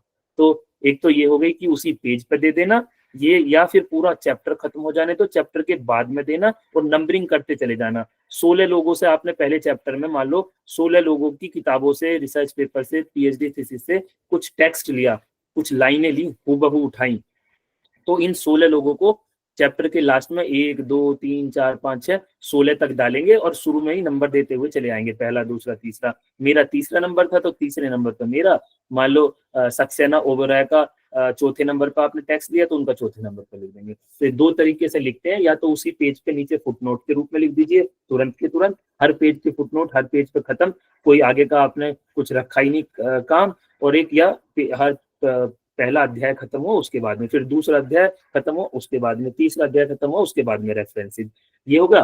कुछ लोग ऐसा भी कहते हैं कि जी मत लिखो अध्यायों के बाद में, आप सबका एक हिसाब किताब एक साथ करो, पहले चैप्टर से शुरू करो नंबरिंग डालनी, और लास्ट के चैप्टर तक जितनी आए नंबर डालते चले जाओ, फिर सबको एक साथ बिब्लियोग्राफी से पहले लिखो। तो मान लो पूरी पीएचडी थीसिस में आपने 128 लोगों की किताबों से कुछ किताबों से, थीसिस से, रिसर्च पेपर से कुछ लिया था, तो अब लास्ट में रेफरेंसेस एक हेडिंग लिखोगे और 1 से लेके 128 तक तो पेजों पे डालते चले जाओगे और जो जिसके नंबर पे आया था वो लिखते चले जाओगे। एक ये भी तरीका है। ये क्लियर है? फुटनोट और फुटनोट एक ही पेज पर, या पहला अध्याय खत्म होने के बाद रेफरेंस, या सारी की सारी थीसिस का एक साथ लास्ट में। यहाँ तक की बात क्लियर है? Yes, sir. मैं रेफरेंस दिखाना सर चाहूंगी, मेरे स्टैंडर्ड पास फॉर्म एक क्या बुक है होगा? उसमें है। क्या? सर मैं रेफरेंस है जो आप बता रहे हैं, अगर समझ में नहीं आया तो मेरे पास बुक है, मैं उसमें दिखाना चाहती हूँ। हाँ, क्या दिखाना चाहती हैं आप? बुक पर जैसे कि लिखा हुआ है इसमें कोटेशन और नंबर बाकायदा। हाँ वो है, अभी आएंगे आगे, आप चिंता मत करो, आप चिंता ना करिए, वो सब चीजें आएंगी। सर वैसे सर। हाँ सर जो लास्ट चैप्टर के लास्ट में जो रेफरेंस देते हैं उसको क्या बोलते हैं? रेफरेंस ही है, रेफरेंस ही देते हैं, यानी आपने जो चैप्टर में कुछ ना कुछ जिन लोगों से लिया है वो ही नाम लिखेंगे, फालतू का कोई नहीं लिखेंगे। नहीं सर, जैसे इसे फुट नोट बोलते हैं, इसको नीचे जो लिखते हैं उसको फुट नोट बोलते हैं, ऐसे ही उसको चैप्टर लास्ट वाले को क्या बोलते हैं? रेफरेंस बोलते हैं, और क्या बोलते हैं? चैप्टर लास्ट वाले को रेफरेंस बोलते हैं कि भाई रेफरेंस के ना, आपने फुट नोट तो केवल उसको तब बोलेंगे जब आप पेज के फुट में, पैरों में कोई नोट लिखेंगे तो फुट नोट के रूप में हो गया वो। यदि फुट नोट आपने हटा दिया तो फिर बोलेंगे हमने फुट नोट यूज नहीं किया, हमने रेफरेंस यूज कर लिए। नाम बदल जाएगा क्योंकि आपने तरीका बदल दिया। तो पेज के फुट में, फुट माने पैर ही तो होता है, तो पेज के फुट में यदि आप लिख रहे हो तो इसको बोलते हैं कि हमने रेफरेंस दिए फुट नोट स्टाइल में, फुट नोट स्टाइल में दिए। फिर आप कहीं भी रेफरेंस नहीं लिखेंगे, कहीं भी अलग भी, है ना, क्योंकि आपने रेफरेंस तो ही फुट नोट में दे दी है, तो रेफरेंस ही फुट नोट के रूप में दे दिया आपने यहाँ, तो ये रेफरेंस ही कहलाएगा, ये कुछ अलग नहीं हुआ। रेफरेंस है पर किस में? फुट नोट में। तो अलग देने की जरूरत खत्म हो गई, बाद में या सबसे लास्ट में, यहीं के यहीं काम खत्म कर दिया। यदि आप कहते हो मेरे तो पेज का सेटिंग बिगड़ जाती है, मैं तो बाद में दूंगा, तो इसका मतलब आपने किसी भी पेज के फुट में, पैरों में कुछ नहीं लिखा है, आपने रेफरेंस सीधे सीधे ऊपर से एक साथ क्रम से पेज लास्ट में दे दिए हैं, तब उसको सिंपल रेफरेंस बोल देते हैं। सर मैं ये पूछना चाह रहा था, हाँ सर लास्ट में संदर्भ ग्रंथ सूची भी तो देते हैं सर, जैसे मान लीजिए हम कोई बुक से लेते हैं सर कोई, हाँ या कोई समाचार पत्र से लेते हैं, तो हाँ। सर उसका हम तो अवलोकन कर सकते हैं सर लास्ट में? सर लास्ट में कर सकते हैं, अभी आपने वो कॉन्सेप्ट मिस कर दी। मैं दोनों बात आपसे बता रहा हूँ कि लास्ट में प्रत्येक पीएचडी थीसिस में और लगभग सभी अच्छी स्तरीय किताबों में बिब्लियोग्राफी ये जो है दी जाती है लास्ट में। तो बिब्लियोग्राफी तो केवल वो होती है जिससे भी आपने पढ़ा आज तक, आपको कुछ समझ आया, आपको किताबें जो अच्छी लगी, जिसने आपकी नॉलेज बनाई किसी क्षेत्र में, आपने वो सब लिख दी इसमें। लेकिन बिब्लियोग्राफी में बिब्लियोग्राफी में वो ही केवल किताबें लिखी जाती हैं जिनसे आपने कुछ नहीं लिया, केवल पढ़ा, आपको हेल्प हुई। जिन भी किताब से आपने एक लाइन भी उठा ली, आपने किसी की कोटेशन उठा ली, आपने किसी की डेफिनेशन उठा ली, तो फिर वो बिब्लियोग्राफी में नहीं आएगी, वो फिर रेफरेंस में आएगी, रेफरेंस में। इसका मतलब आपकी एक लाइन लिखी हुई है, आपने, आपसे पूछी जाएगी ये लाइन कहाँ से लिखी भैया आपने, तो आप बताएंगे कि जी इसका मैंने रेफरेंस दिया है, ये नितिन त्यागी जी की किताब से मैंने ली है। लेकिन बिब्लियोग्राफी से आपको कोई क्वेश्चन नहीं कर सकता कि आपने जो बिब्लियोग्राफी में ये किताब लिख दी है, डॉक्टर रॉबिन सर की किताब का नाम जो लिख दिया आपने इसमें बिब्लियोग्राफी में, तो बताइए आपने इससे क्या लिया? कोई नहीं पूछेगा आपसे, क्योंकि वो समझ जाएगा बिब्लियोग्राफी का मतलब है कि इसने ये किताब पढ़ी होगी और कुछ इसे अच्छा लगा, इसको हेल्प हुई, तो इसने बिब्लियोग्राफी में लिख दी। लेकिन रेफरेंस का मतलब है आपने कुछ लिया है, आप तभी उसको रेफर कर रहे हो, रेफरेंस दे रहे हो उसका कि ये चीज यहाँ से ली है। क्लियर है? जी सर क्लियर। हाँ, तो इसीलिए बिब्लियोग्राफी। हाँ बताइए सर। ये जो आपने स्टाइल ये 3 तरीके के बताए, एक फुट नोट में, एक चैप्टर एंड में और एक सबसे लास्ट में, सर सबसे अच्छा कौन सा स्टाइल होता है सर? देखो, और हाँ पूरा करो क्वेश्चन पूरा। सर एक क्वेश्चन और था सर, ये जो मैंने कुछ इंटरनेशनल लेवल के कुछ आर्टिकल्स और पेपर्स पढ़े थे सर, तो उनमें जब थ्योरी जो लिखी रहती है उन्हीं के बीच बीच में जैसे आपने एक नीचे लिखा हुआ है त्यागी 2014, तो वो लोग बीच में ही लिखते हुए थ्योरी के बीच में उन्होंने जहां से जो लिया तो वो 1 2 3 4 करके उसको रेफरेंस नहीं देते हैं उसका, वो डायरेक्ट उसी के पीछे ही ब्रैकेट में बंद करके लिख देते हैं। ये दोनों क्वेश्चन सर प्लीज क्लियर कर। हाँ, ये इसे कहते हैं इन टेक्स्ट साइटेशन स्टाइल। इन टेक्स्ट मतलब टेक्स्ट के बीच में आप साइटेशन दे रहे हैं। साइटेशन होता है उसका पूरा पता बताना कि वो कहाँ से आपने साइट किया है ना, तो रेफरेंस का ही एक रूप है। बाद में हम पूरा रेफरेंस लिखते हैं उसका, तो वो आगे आएगा, आपको क्लियर हो जाएगा। किसी और को पूछना हो कोई और अब तक, क्योंकि ये जो आपने पूछा ये तो अब आगे आएगा, इसमें आपको क्लियर हो जाएगा। हाँ मेरा क्वेश्चन था।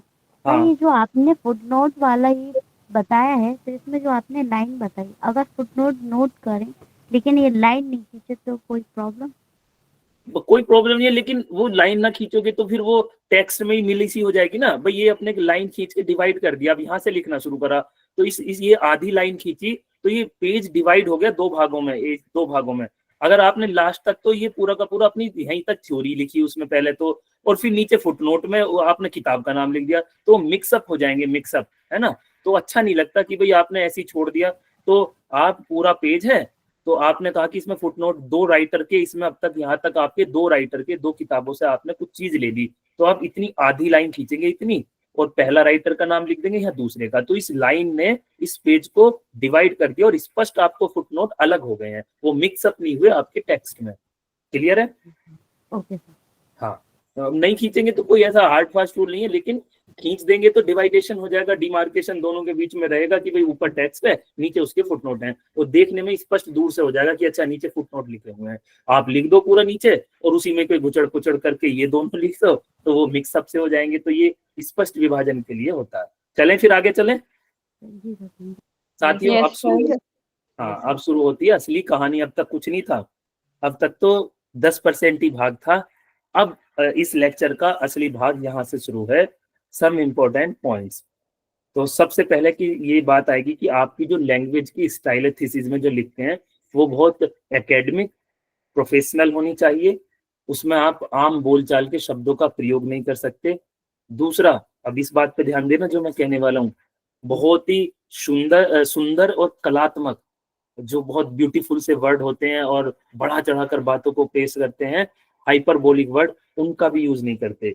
तो कैसे सुंदर कलात्मक शब्द यूज नहीं करते हैं, बढ़ा चढ़ाने वाले यूज नहीं करते हैं, और स्लैंग लैंग्वेज या अपनी आम बोलचाल की भाषा के नहीं करते, एकेडमिक वर्ड यूज करते हैं। तो एक जैसे हम फीडबैक कहते हैं, तो फीडबैक का वैसे आम बोलचाल में मतलब होता है किसी काम की सूचना लेना, तो फीडबैक इंग्लिश में फीडबैक। तो इसका अगर आपसे पूछा जाए मतलब क्या है जी, फीडबैक ले रहे हैं, यानी कोई काम कैसा हुआ वह सूचना प्राप्त करना फीडबैक कहलाता है। लेकिन इसको फीडबैक को ऐसे नहीं लिखेंगे, यहाँ लिखेंगे पृष्ठ पोषण। ये इसका सर जो काम किया हुआ है उसी तो स्पष्ट करेंगे इसमें। हाँ, उसको स्पष्ट करेंगे बिल्कुल, लेकिन उसको स्पष्ट करते हुए भी बहुत कलात्मक शब्दों का प्रयोग नहीं करते। कलात्मक नहीं, मतलब जैसा लैंग्वेज दिया हुआ है वैसा यूज करना है उसमें, मतलब हाँ, बढ़ा चढ़ाते तो वो वैसा नहीं लिखना है। बिल्कुल जो आप कर रहे हो वो और मानक शब्द है उनका प्रयोग करते हुए करना, ठीक है। जी और सर। साथियों याद रखना, क्योंकि थीसिस तब लिखी जाती है जब आप अपना पूरा काम शोध कर चुके हैं, तो पूरी थीसिस पास्ट टेंस में लिखी जाती है। मैंने यह कार्य इन 5 स्कूलों में जाकर किया था, किया है नहीं लिखेंगे, किया था। तो जो हाँ जहाँ रिसर्च प्रपोजल फ्यूचर टेंस में लिखा गया था, रिसर्च प्रपोजल मैं ऐसा करूंगा, मैं ऐसा करूंगी, मैं यहाँ जाऊंगी, मैं इस स्कूल में जाऊंगी, तो अब वो काम खत्म हुआ, अब आपने पूरा अपना रिसर्च कर लिया है। रिसर्च पूरा होने के बाद ही ग्रंथ लिखा जाता है, तो जब उस ग्रंथ को लिख रहे हैं तो आप पास्ट टेंस में बताएंगे, मैं हापुड़ शहर के 5 महाविद्यालयों में गया था, मैं प्राचार्य से मिला था, मैंने इस प्रकार डाटा कलेक्ट किया था, ऐसे इस प्रकार यूज करते हैं। तो थीसिस पास्ट टेंस में लिखी जाती है, बस हाइपोथेसिस और ऑब्जेक्टिव्स वही प्रेजेंट में लिखे जाते हैं, या उनकी शैली और अलग हो सकती है। बाकी लगभग पूरी थीसिस, यदि अपवाद को किसी को छोड़ दो तो एक याद रखना पास्ट टेंस में लिखी जाती है। तो इसमें ऑब्जेक्टिविटी रखी जाती है, लिखते हुए अपनी फीलिंग्स अपनी भावनाएं नहीं लिखी जाती, मुझे ऐसा प्रतीत होता है, मुझे ऐसा लगता है, मुझे यह पसंद है, मैंने ऐसा सोचा तो इसलिए ऐसा किया, ये वर्ड नहीं लिखे जाते हैं। अपने आप को यानी सब्जेक्टिविटी को दूर रखा जाता है। एक अच्छे रिसर्च की सबसे पहली विशेषता और सबसे बड़ी विशेषता रिसर्च की ऑब्जेक्टिविटी होती है, यानी आपने खुद को, अपनी भावनाओं को, अपने ज्ञान को इससे दूर रखा है और बहुत ही ऑब्जेक्टिवली आपने इसको किया है।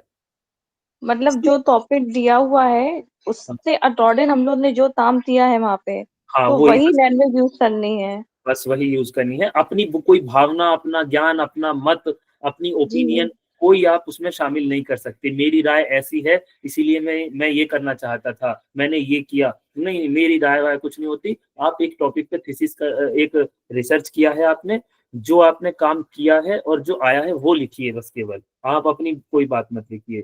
Don't use pronounce like I, we, अवर।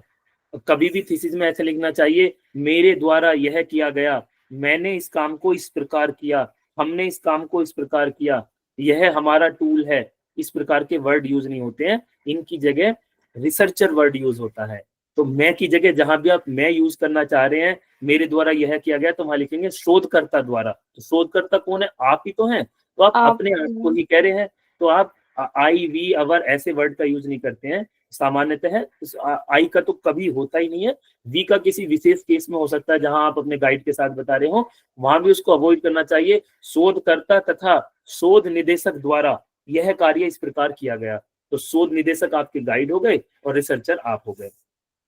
चलिए, तो अब एग्जाम्पल्स भी दे सकते हैं सर, इसमें एग्जाम्पल्स नहीं दे सकते हैं सर? नहीं, कोई एग्जाम्पल्स किसी चीज का कहीं कोई टॉपिक विशेष हो जिसमें ऐसा कोई स्थिति आ रही हो, वो देंगे। एग्जाम्पल्स की जरूरत पड़ती नहीं। आपने तो जो काम किया है वो काम के बारे में लिख रहे हैं केवल, है ना? ऐसा सर कुछ जैसे मैं जैसे सर लॉ स्ट्रीम से हूँ, तो सर हमारे में क्या रहता है कि केसेस लॉ वगैरह रहते हैं सर। हाँ, तो वो एग्जाम्पल्स नहीं बोले जाएंगे, वो बोले जाएंगे। हाँ, वो आप उनसे आप रेफरेंसेस ही एक तरह से यूज करेंगे वर्ड उसके लिए भी। आप उनको रेफर करके लिख रहे हैं ना, उनको रेफर करके अपनी बात बता के लिख रहे हैं। तो एग्जाम्पल ना होकर वो भी एक तरह के रेफरेंसेस है। फला केस का आपने रेफरेंस दे के बात करी है ना? जी सर। चलिए, मतलब वहीं पे रेफरेंस देना पड़ता है जहाँ पे हम लोग ने काम दिया है। हाँ, या किसी से हम कुछ ले रहे हैं, कुछ हमें किसी के माध्यम से अपनी बात कहनी है, तो जब हम किसी केस का उदाहरण लेके उसको रेफर करते हुए जब बताते हैं कि फला कोर्ट ने इस जजमेंट में ये बात थी, इसीलिए ये हम रिसर्च में इस प्रकार की ये बात हुई, तो उसका रेफरेंस दे के बात लिखेंगे, अपने मन से नहीं लिख सकते। चलो, मतलब उस नंबर पे ये डिनोटेड किया गया है। हाँ बिल्कुल, वो सब देते हुए, रेफरेंस देते हुए लिखते हैं हम। अच्छा, अभी किसी ने पूछा था, किसी साथी ने, कि जी जैसा आपका लिखा हुआ है त्यागी 2024 ऐसे लिख देते हैं, तो मुझे बताएं उनका एग्जैक्ट क्वेश्चन क्या था, फिर मैं आगे बात करता हूँ इस पे त्यागी साहब में। सर मैं ये पूछ रही थी कि मैंने कुछ पेपर्स में ऐसे पढ़ा हुआ है कि वो लोग डायरेक्ट ऐसे लिख देते हैं, उसको नीचे कोट नहीं करते हैं, फिर नीचे रेफरेंस में लिख देते होंगे लास्ट में। ये सर वो सबसे लास्ट में, जब जहाँ लास्ट पेज होता है, लास्ट पेज सबसे बिल्कुल एंड में थीसिस के वो रेफरेंसेस लिखते हैं बिब्लियोग्राफी के पहले, तो वहां लिख देते हैं बस। हाँ, तो वो मैंने तो आपसे बताया था कि भाई ऐसा करते हैं कुछ लोग कि पहले चैप्टर से शुरू करेंगे, रेफरेंस का नाम डालना एक, और अभी ऊपर बताया था कि मान लिया 128 लोगों का आपने यूज किया, तो बाद में सबसे लास्ट में थीसिस के बिब्लियोग्राफी से पहले 1 से लेके 128 तक सबके नाम लिख देंगे जिन जिनका आपने यूज किया था। ना फुटनोट में लिखेंगे, ना चैप्टर के बाद में लिखेंगे, लास्ट में एक साथ रेफरेंस में लिख देंगे एक साथ ही, और उसके बाद बिब्लियोग्राफी अलग दे देंगे। क्लियर है ये वाली बात?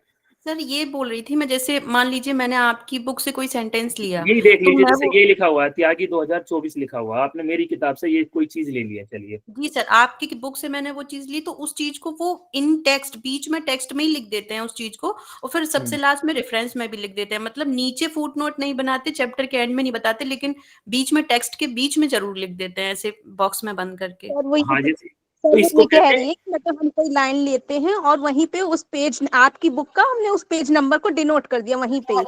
हाँ, तो कर देते। दो स्टाइल होती है त्यागी, एक 2024 की किताब में लिया, या तो इतना लिख दीजिए, या 2024 के बाद में कोमा लगाइए, पी लिखिए, डैश लिखिए, पेज नंबर यानी पी इतना 264 ऐसे लिख दीजिए। यहाँ पर रेफरेंस आपको तब भी देना पड़ेगा, मत दीजिए फुटनोट, मत चैप्टर के बाद में लिखिए, पर थीसिस के अंत में लिखना पड़ेगा। आपको ये बताना पड़ेगा त्यागी 2024 पेज 264 ये है क्या, आपने लिया क्या, तो इसका पूरा नाम क्या है।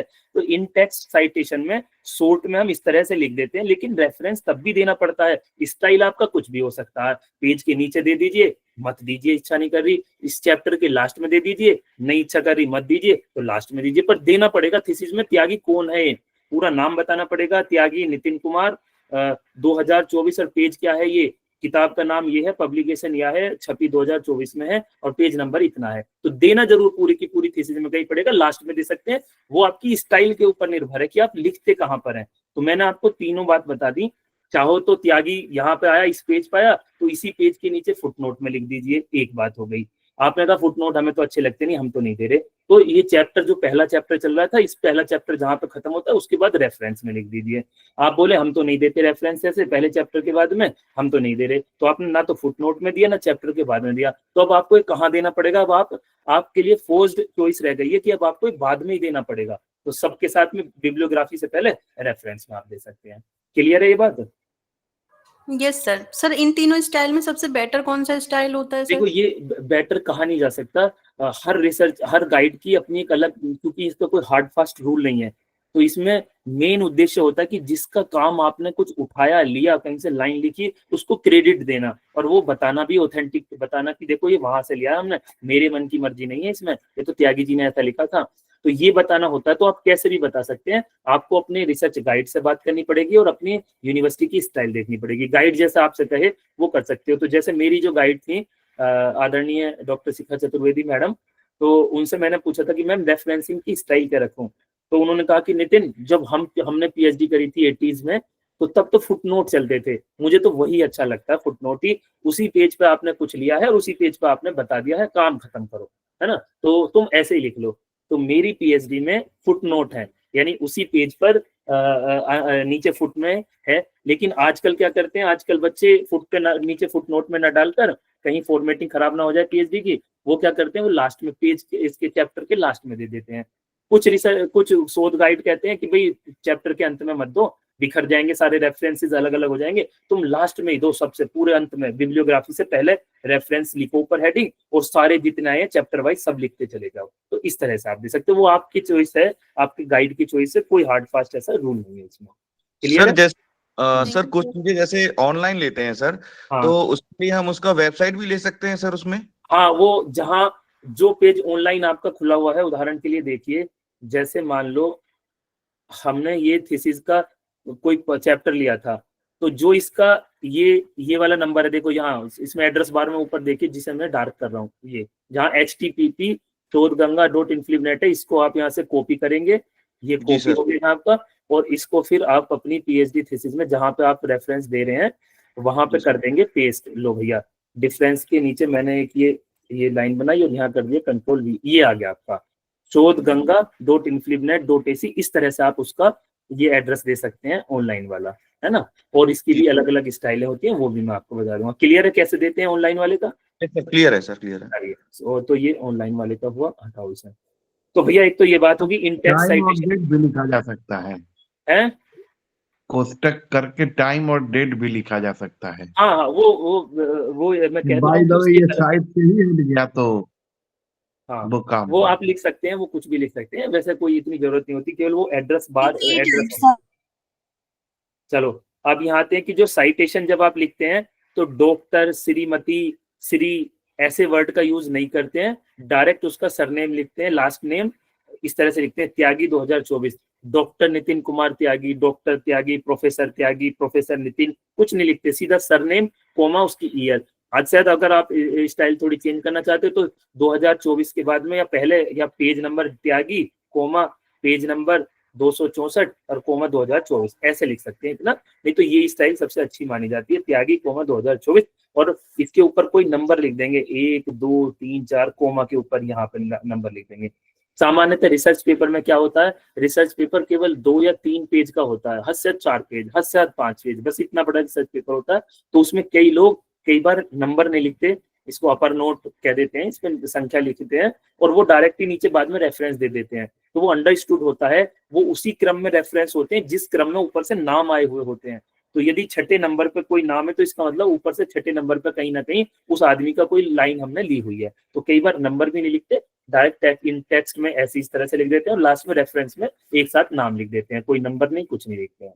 चलिए अब ये होते हैं कि कई बार आप किसी का बहुत लंबा कुछ उदाहरण ले रहे हैं तो ये 3 डॉट के साथ ही शुरू करते हैं और 3 डॉट के साथ ही खत्म कर दे हैं, क्योंकि वो उसने कहीं पहले से कोई बात कहता आ रहा है और लास्ट में कुछ बात उसने बहुत लंबी कही है, लेकिन हमें उसमें से बीच की 4 लाइन लेनी थी, तो हमें तो उसकी राम कहानी पूरी 10 लाइनों की नहीं लेनी थी, हमें 4 लाइन बीच की लेनी थी। तो ये डॉट 3 डॉट से शुरू करते हैं और फिर 3 डॉट पे खत्म कर देते हैं और बाद में त्यागी कोमा 2024 इस तरह से लिख देते हैं।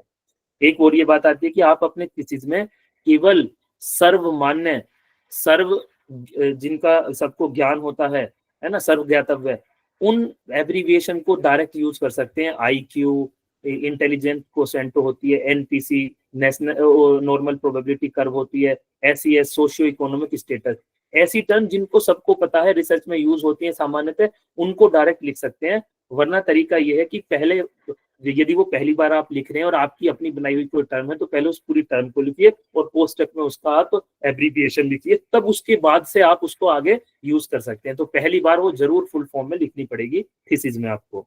चलिए सर, प्रिलिमिनरी पेजेस में भी सर एब्रिविएशन करके एक चैप्टर बनाते हैं सर, वहां पे भी मेंशन कर सकते हैं ना ये? हाँ, वहां पे मेंशन कर सकते हैं, बिल्कुल बिल्कुल बनाते हैं। वो मैं लिख के नहीं लेकर आया, उस पेज को बिल्कुल बना सकते हैं। टेबल फिगर के बाद में सबसे लास्ट वाला प्रीलिमिनरी पेज में एब्रीविएशन का बना सकते हैं, और जितनी भी एब्रीविएशन यूज हुई है उन सबकी फुल फॉर्म लिख सकते हैं आप, बिल्कुल बिल्कुल, कोई इसमें रोक टोक नहीं है ना। पर तरीका ये है कि जो ये सामान्यतः जो सबको ज्ञातव्य है उनको तो आप डायरेक्ट लिख सकते हैं। फोकस यहाँ ये है कि यदि आप पहली बार या अपनी बनाई कोई एब्रीविएशन यूज करें तो पहले पूरा लिखना पड़ेगा, उसका नाम कोष्टक में फिर उसको लिखिए। फिर जब एक बार आप पूरी थीसिस में कहीं उसको लिख देंगे पूरा और कोष्टक में उसकी एब्रीविएशन, फिर वहां के बाद आगे आप उसको बिना पूरे लिखे एब्रीविएशन से ही लिख सकते हैं, आपका काम चल जाएगा। पर एक बार जरूर पूरी लिखनी पड़ेगी। क्लियर है ये बात? चलिए साथियों, जो थीसिस में नंबर आते हैं जो 10 से कम होते हैं, 10 से कम, लेस देन 10, 1, 2, 3, 8, 9, कहीं 9 आया तो उसको ऐसे ना लिख के, 9 ना लिख के वर्ड्स में लिखने का चलन होता है। तो वर्ड्स में लिखा जाता है, 9 लिखा जाएगा, 9 नहीं लिखा जाएगा। और जब 10 से ऊपर पहुंच जाते हैं तब उसको हम नंबर्स के रूप में लिखते हैं। केवल जो पॉइंट्स होते हैं उन पे लागू नहीं होता। मान लो आपके ऑब्जेक्टिव्स के आप पॉइंट लिख रहे हैं, 13 ऑब्जेक्टिव्स हैं आपकी, या 13 नल हाइपोथेसिस हैं, तो 1, 2, 3, 4, 5 से तो 13 तक, ये 13, ये 1, 2, 3 इस तरह से लिखेंगे, 1, 2, क्योंकि ये आप कोई नंबर थीसिस में नहीं बता रहे हैं, ये तो आपके केवल पॉइंट्स हैं, 1, 2, 3, तो यहाँ तो आपके ये ऐसे ही लिखे जाएंगे, है ना। लेकिन अगर आप अपनी थीसिस में कोई बात कह रहे हैं, 10 से कम नंबर की वो बात है, तो आप उसको वर्ड्स में लिखेंगे, 8 लिखेंगे, 7 लिखेंगे, SEVEN 7 नहीं लिखेंगे। उसके ऊपर के जो नंबर होंगे उनको आप ऐसे ही लिख सकते हैं। 49 आया तो कहीं 49 ही लिख देंगे, 102 ऐसे ही लिख देंगे। क्लियर है ये बात भी नंबरों के बारे में? Yes sir. क्लियर है सर। चलिए, हाँ, तो फुट नोट के बारे में हम एक बात और जान ले जरा। फुट नोट और बिब्लियोग्राफी में एक डिफरेंस होती है कि बिब्लियोग्राफी जब आप लिखते हैं, वो आगे आएगा, अभी कोई चिंता करने की जरूरत नहीं है। तो बिब्लियोग्राफी में सरनेम पहले लिखा जाता है, त्यागी डॉट नितिन या N, कैपिटल N, फिर कोष्टक में 2024, और फिर किताब का नाम, फिर पब्लिशर का नाम, कहाँ छपी, इंडिया में छपी, इस तरह से लिखा जाता है। लेकिन अगर आप उसी पेज पर फुट नोट दे रहे हैं, ध्यान से सुन ले आप, बिब्लियोग्राफी हो चाहे रेफरेंस हो, दोनों एक ही तरीके से लिखे जाते हैं, बिब्लियोग्राफी भी और रेफरेंस भी। पहले सरनेम आएगा, बाद में या तो पूरा नाम लिखेंगे, जो APA की 6th स्टाइल थी, जो मैं अभी आगे आपको डिफरेंस बताने वाला हूँ, अमेरिकन साइकोलॉजिकल एसोसिएशन APA की 6, उसमें तो वो पूरा नाम लिखवाते थे, त्यागी नितिन। लेकिन 7th स्टाइल में, या कंफ्यूजन है मुझे कुछ, मैं आगे बताऊंगा, वो केवल कहते हैं कि वो पूरा आप उसका नाम का एक केवल अक्षर भी कैपिटल में लिख सकते हो, है ना। तो त्यागी N 2024 बिब्लियोग्राफी में भी ऐसे लिखा जाएगा और रेफरेंस में भी ऐसे लिखा जाएगा, दोनों सेम स्टाइल में लिखे जाते हैं। लेकिन फुट नोट, जो कि उसी पेज पर लास्ट में लाइन खींच के यहाँ लिखा जाता है, उसमें पूरा सीधा सीधा लिखा जाता है, नितिन त्यागी 2024, बुक का नाम, पब्लिशर का नाम, और ये बाद में इंडिया जहां भी छपी है। तो ये नितिन त्यागी शुरू से लिखा गया, मेरा जैसा नाम बोला जाता है, जैसा मैं लिखता हूँ नितिन त्यागी। तो ये बहुत महत्वपूर्ण अंतर है। एक शोध का, एक PhD का या एसोसिएट प्रोफेसर शायद का लेवल का इंटरव्यू था कहीं, यानी असिस्टेंट के बाद एसोसिएट प्रोफेसर बनते हैं, तो उनमें अच्छा खासा 10-12 साल का, 14 साल का अनुभव था। उनसे एसोसिएट बनते समय यह प्रश्न पूछा गया था कि आपने अपनी PhD थीसिस में फुटनोट यूज करे या रेफरेंसेस के रूप में यूज करे, वो फुटनोट के रूप में या रेफरेंसेस में दिए थे नाम जिनसे आपने कुछ लिया। तो उन्होंने कहा कि मैंने तो फुटनोट दिए थे पेज पर। तो उनसे पूछा गया कि अच्छा याद करके बताइए, और आप तो प्रोफेसर भी, एसोसिएट प्रोफेसर अब बनने वाले हैं, बताइए आपने फुट नोट में और आपने बिब्लियोग्राफी में क्या अंतर दिखा हो, क्या करा होगा अंतर। तो वो भूल गए अंतर, क्योंकि किसी को याद नहीं रहता। तो याद रखना है, फुट नोट जो है पूरे नाम से ही शुरू होता है, नितिन त्यागी 2024, और रेफरेंस और बिब्लियोग्राफी सरनेम से शुरू होते हैं, त्यागी नितिन, शर्मा RA 2024 तो रेफरेंस भी ऐसे शुरू होगा, बिब्लियोग्राफी भी, और सरनेम पहले आ गया शर्मा, आर ए बाद में आया, बाद में ईयर, फिर किताब का नाम, फिर इस तरह से। लेकिन अगर ये फुटनोट में लिखा जाता तो पूरा लिखते भैया आर ए शर्मा, जैसा नाम हम अपना लिखते हैं, फॉर्म भरते समय लिखते हैं, बोला जाता है, वो इस तरह से लिख। ये भी अंतर समझ में आ गया फुटनोट और bibliography reference? Yes sir, got it. चलिए, और साथियों पिछले बार या तो या उससे पिछले बार नेट में अभी हाल ही में क्वेश्चन हो रहा था, ये जो हम रेफरेंस देते हैं इन टेक्स्ट हो साइटेशन का या चाहे कोई अन्य हो, जो भी रेफरेंस हम देते हैं उनके लिए 3 शब्द यूज होते हैं, आईबिड, लोकसिट, ओपसिट। बस 3 शब्द हैं। इस लेक्चर के बाद तीनों को लिखना, एक बार रटना, रट्टा मारना पक्का, और याद कर लेना। आपकी पूरी पीएचडी में पीछा नहीं छोड़ेंगे, याद करेंगे, और इंटरव्यू में पीछा नहीं छोड़ेंगे। जिसने पीएचडी करी है ये 3 वर्ड उसको रटे हुए होने चाहिए, पता हुए होने चाहिए। तो ये क्या है? आईबिड लेटिन भाषा का शब्द है, इबिडेम करके इसको कहते हैं, सेम प्लेस इसका मतलब होता है। चलिए, लोकसिट, लोकोसिटाटो इसकी पूरी लैटिन भाषा की फॉर्म होती है और इसका इन द प्लेस साइटेड होता है। ओपसिट फुल फॉर्म ओपेरे सिटाटो होती है, लेटिन भाषा का शब्द है। तो ये 3 वर्ड हैं, ये रेफरेंस देते समय समय बचाने के लिए, समय धन श्रम बचाने के लिए हम इनका यूज करते हैं। तो कैसे करते हैं देखते हैं। तो ये जो टेबल है थोड़ी जूम करनी चाहिए या आपको प्रॉपर दिखाई दे रही है? आप जूम खुद कर सकते हैं, बताइए मुझे पहले। सर खुद कर लो। जी सर, प्रॉपर विजिबल है। ठीक है, तो ये भैया आईबिड एक पाला पड़ेगा आपका। तो ये कहते क्या है, 3 वर्ड कहते हैं कि भाई आपने मान लो नितिन त्यागी जी की किताब से 5 बार कुछ लिया, 5 बार, तो 5 बार वो आपको अलग अलग साइट करनी पड़ेगी।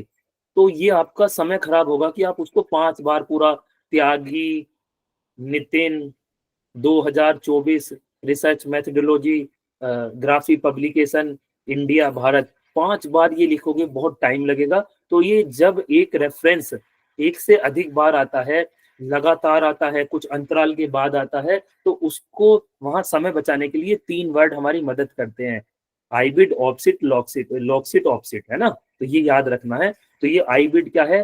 Reference to the same source as the previous citation. Hindi में अगर आप इसको लिखेंगे, हिंदी में तो मैं लेके आया हूँ अभी नेक्स्ट, अभी जो पेज है उस पर आएगा, वो ऐसे लिखते हैं, वही स्रोत, वही संदर्भ लिख दो, या फिर, है ना, हिंदी में। तो इंग्लिश में आईबिड लिखेंगे। अगर कोई पीएचडी हिंदी में कर रहा है, जैसे मैंने अपनी करी थी, तो वो वही स्रोत लिख देगा। और ये कब यूज होता है आईबिड? जब नितिन त्यागी का आप एक रेफरेंस बता चुके हैं, नितिन त्यागी का एक रेफरेंस तो पूरा लिखना पड़ेगा एक बार। अब मेरा नाम एक बार रेफरेंस में आ गया, पर अभी 4 बार और आना है। तो यदि अभी आपने तीसरे नंबर पर मेरा लिखा रेफरेंस और चौथे नंबर पर भी मेरा ही आ रहा है, आपने अपनी थीसिस में चौथे नंबर पर भी मेरी ही किताब से कुछ लिया था, तो जैसे इमीडिएटली मेरे इसी रेफरेंस के बाद दोबारा मेरा चौथे नंबर पर रेफरेंस आ रहा है, तो तब हम पूरा रेफरेंस ना लिखकर आईबिड लिख देते हैं केवल, बस केवल। तो ये समझ लिया जाता है वही स्रोत ऊपर वाला। यदि पेज नंबर अलग है तो पेज नंबर साथ में लिख देते हैं, आईबिड और पेज नंबर साथ में लिख देते हैं। तो जब रेफरेंस 2 एक साथ ऊपर नीचे आते हैं, लगातार आ रहे हैं, तो आईबिड आईबिड आईबिड लिखते चले जाएंगे, बार बार पूरा लिखने की जरूरत है नहीं। आईबिड क्लियर हुआ?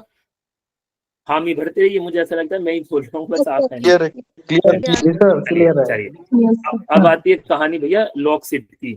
ये अब आया लोकसिट। ये तो पूर्वोक्त स्थान वही स्थान, यानी अर्लियर जैसा पहले आया था वैसा ही है, उसमें स्थान चेंज हो गया है, बीच में 1-2 अंतराल या गैप आ गया है, वो उसको लिखते हैं, पर पेज नंबर वगैरह वही है, बिल्कुल सब कुछ वही है, बस बीच में 4 आ गए। मान लो पहले नंबर पर नितिन त्यागी थे, दूसरे नंबर पर नितिन त्यागी आए, तो पहले नंबर पर तो आपने पूरा लिखा, नितिन त्यागी इतना इतना 2000 त्यागी नितिन, ये सब लिखा। अब दूसरे नंबर पर भी मैं ही आ रहा हूँ, तो आपने लिख दिया आई बिड, ये भैया लो। लेकिन तीसरे नंबर पर आ गए शर्मा जी, चौथे नंबर पर आ गए रोबिन सर का कुछ आपने लिया था, तो शर्मा जी तीसरे नंबर पर करे, चौथे पे। अब 5वें नंबर पर फिर मेरी किताब से कुछ आपने लिया था, तो अब 2 बार, अब वापस थोड़ी लिखेंगे पूरे के पूरे को, तो सोर्स तो वही था, पेज नंबर 84 से आपने लिया था नितिन त्यागी की किताब से, वही था, लेकिन बीच में 2 लोग ये और कोई नए आ गए हैं, तो क्रम टूट गया। तो यदि लगातार आया था मैं तो लगातार में लिखा था आई बिड, लेकिन अब दो बीच में लोग आने से गैप अंतराल बन गया तो अब लिखेंगे लोक सिट, बस इतना सा लिख देंगे लोक डॉट सिट, बस काम हो गया। इसका मतलब जो पहले पूर्वोत्तर में यूज हुआ है वही है ना, तो ये इस तरह से हम इसका यूज करते हैं। फिर आता है ऑपसिट, तो जब अंतराल तो हो साथ में उसके पेज नंबर भी बदल जाए तो पेज नंबर के साथ में ऑपसिट लिख देते हैं, इतनी सी बात है। अब चलते हैं इसको हम देख लेते हैं एक बार बस, इसको थोड़ा छोटा करते हैं और मुझे बताइए ये विजिबिलिटी इसकी। हाँ तो ये देखो ये हिंदी में मैं लिख के लाया हूँ, इंग्लिश में भी है। किसी संदर्भ की तत्काल पुनरावृत्ति का होना उपरोक्त लिखते हैं हिंदी में, अगर कोई हिंदी में अपनी थीसिस लिख रहा है, इंग्लिश में आई बिड। संक्षिप्त अंतराल पर किसी संदर्भ की पुनरावृत्ति होना पूर्व उद्धृत लोक सिट लिख देते हैं, है ना। संक्षिप्त अंतराल पर किसी संदर्भ की पूर्ववर्ती संदर्भ पृष्ठ संख्या भिन्नता के साथ में होना पूर्वोक्त ऑफसेट लिख देते हैं, है ना। तो ये इस तरीके से लिखते हैं। देखो इसको जो मैंने उदाहरण से बताया था वही है। मान लो राकेश कुमार जी की किताब से राकेश कुमार शर्मा 2005 वित्तीय प्रबंधन के मूल सिद्धांत नई Delhi new age books company पृष्ठ 270 से आपने कुछ लिया था आपने पहले, तो पहली बार में तो ये आपको पूरा लिखना पड़ेगा। अब मान लो वही किताब, अब ये दोबारा लगातार वही किताब आ गई, दूसरे नंबर पे भी आपने कुछ इस किताब से लिया था, तो इसमें आ गया उपरोक्त यानी आई बिड। देखो हिंदी में उपरोक्त है, इंग्लिश में आई बिड, और पृष्ठ संख्या आपकी चेंज है तो वो आपने लिख दी अलग से, वहां 217 था या 225 है, लगातार ऊपर नीचे आएगा आई बिड। यदि पृष्ठ संख्या भी वही होती तो खाली आई बिड आ जाता, पृष्ठ संख्या चेंज हो गई तो आई बिड के साथ में पृष्ठ संख्या चेंज वाली लिखती है। अब बीच में आ गए जी आर के शर्मा जी और राष्ट्रीय शिक्षा नीति, ये दो अलग से बीच में आ गए ग्रंथ, पर 5वें नंबर पर फिर शर्मा जी आ गए, तो बस वही शर्मा जी को शर्मा 2005 लिखा, यहाँ लिखना पड़ेगा क्योंकि बीच में दो लोग और आ गए हैं, तो 2005 और पूर्व उद्धृत, तो पूर्व उद्धृत केवल अभी यही दो हैं, तो आप ये माना जाएगा कि यही वाला पूर्व उद्धृत मतलब ऑफसेट लो, ये वाला सॉरी लोकसेट, ये वाला ये पूर्व उद्धृत है, ये वाला लिख दिया आपने क्योंकि बीच में अंतराल गैप आ गया। और अब फिर देखा आपने यहाँ पूर्व उद्धृत लिख दिया, फिर बीच में ये कोई नए आ गए, ये कोई JW मार्शल की किताब से आपने कुछ लिया, लईक अहमद साहब की किताब से आपने कुछ लिया, तो वो 6, 7वें नंबर पे लिख दिया। अब फिर से वही आ गया कि आपने इन्हीं शर्मा जी की किताब से इस वाली से कुछ और नई चीज ली थी, किसी की डेफिनेशन ली, किसी की कोटेशन ली, तो वही पूर्वोक्त लो, पूर्वोक्त यानी ये वाला पूर्वोक्त ऑपसिट, केवल इतना सा लिखा ऑपसिट और साथ में पेज नंबर और लिख दिया। तो इस प्रकार जब रेफरेंसिंग देते हुए एक ही रेफरेंस बार बार आता है तो समय बचाने के लिए, श्रम बचाने के लिए हम ये आई बिड, लोकसिट और ऑपसिट इन 3 वर्ड का यूज करते हैं। अभी पिछले कुछ कोई से नेट के पेपर में पहले ये क्वेश्चन पूछा गया था ऑपसिट का प्रयोग कहाँ किया जाता है, तो आपको याद रखना है आई बिड तब किया जाता है जब लगातार रेफरेंसेस होते हैं, लोकसिट तब किया जाता है जब रेफरेंस तो बिल्कुल as it is page number सहित पहले वाला ही हो या पेज चेंज हो, लेकिन हो लगातार हो एकदम से, उसके बाद तुरंत बाद आ रहा हो तब, और लोकसिट अंतराल आने के बाद में या पेज चेंज होने के बाद में। तो ये 3 स्थितियां इसमें आ गई हैं, ये तीनों, और तीनों के ये उदाहरण है इसमें, है ना। तो लोकसिट और ऑपसिट में केवल पेज नंबर का अंतर होता है कि उसमें पेज नंबर चेंज है, पहले वाले में लोकसिट में पेज भी वही है ना। तो ये दोनों का आपको, तीनों का ध्यान रखना। ये उदाहरण आपको, ये पेज आपको मिल जाएगा, इससे आप अपना जो है एक बार अच्छे से पढ़ लेना, क्योंकि क्वेश्चन आया है और इंटरव्यू में पूछे जा सकते हैं कि क्या आपने ऑपसिट, लोकसिट और ये पढ़े हैं, आई बिड पढ़े हैं, तो अब आपको ये तीनों वर्ड पता चल गए, तीनों कैसे यूज करते हैं ये पता चल गया। तो साथियों फिर आते हैं टेबल्स और फिगर्स पे। तो या तो टेबल्स पे, हाँ जी यस सर, जैसे अगर ये 8th नंबर पे, अब 11th नंबर पे दोबारा से शर्मा 2005 और और वो पूर्वोक्त का सर उसके साथ पेज नंबर 231 ही आता है, तो सर हम यहाँ पे लॉकसिट लिखेंगे या ऑफसेट लिखेंगे?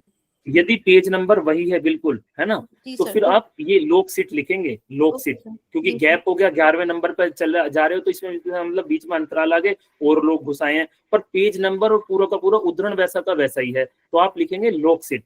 और यदि 11वें नंबर पे आपका 2000 शर्मा 5 है लेकिन पेज नंबर चेंज है, अंतराल भी आया पड़ा है और पेज नंबर भी चेंज है, तब लिखेंगे आप ऑपसिट। ये तो ये तो लोकसिट तो बिल्कुल वही बताने के लिए पहले जैसा ही है, बस केवल अंतराल के बाद आया है, ये बताता है कि बीच में कुछ लोग घुस गए हैं। हाँ, फुल फॉर्म तीनों की मैंने आपको बता दी, लेटिन भाषा के शब्द है, ये है यहाँ।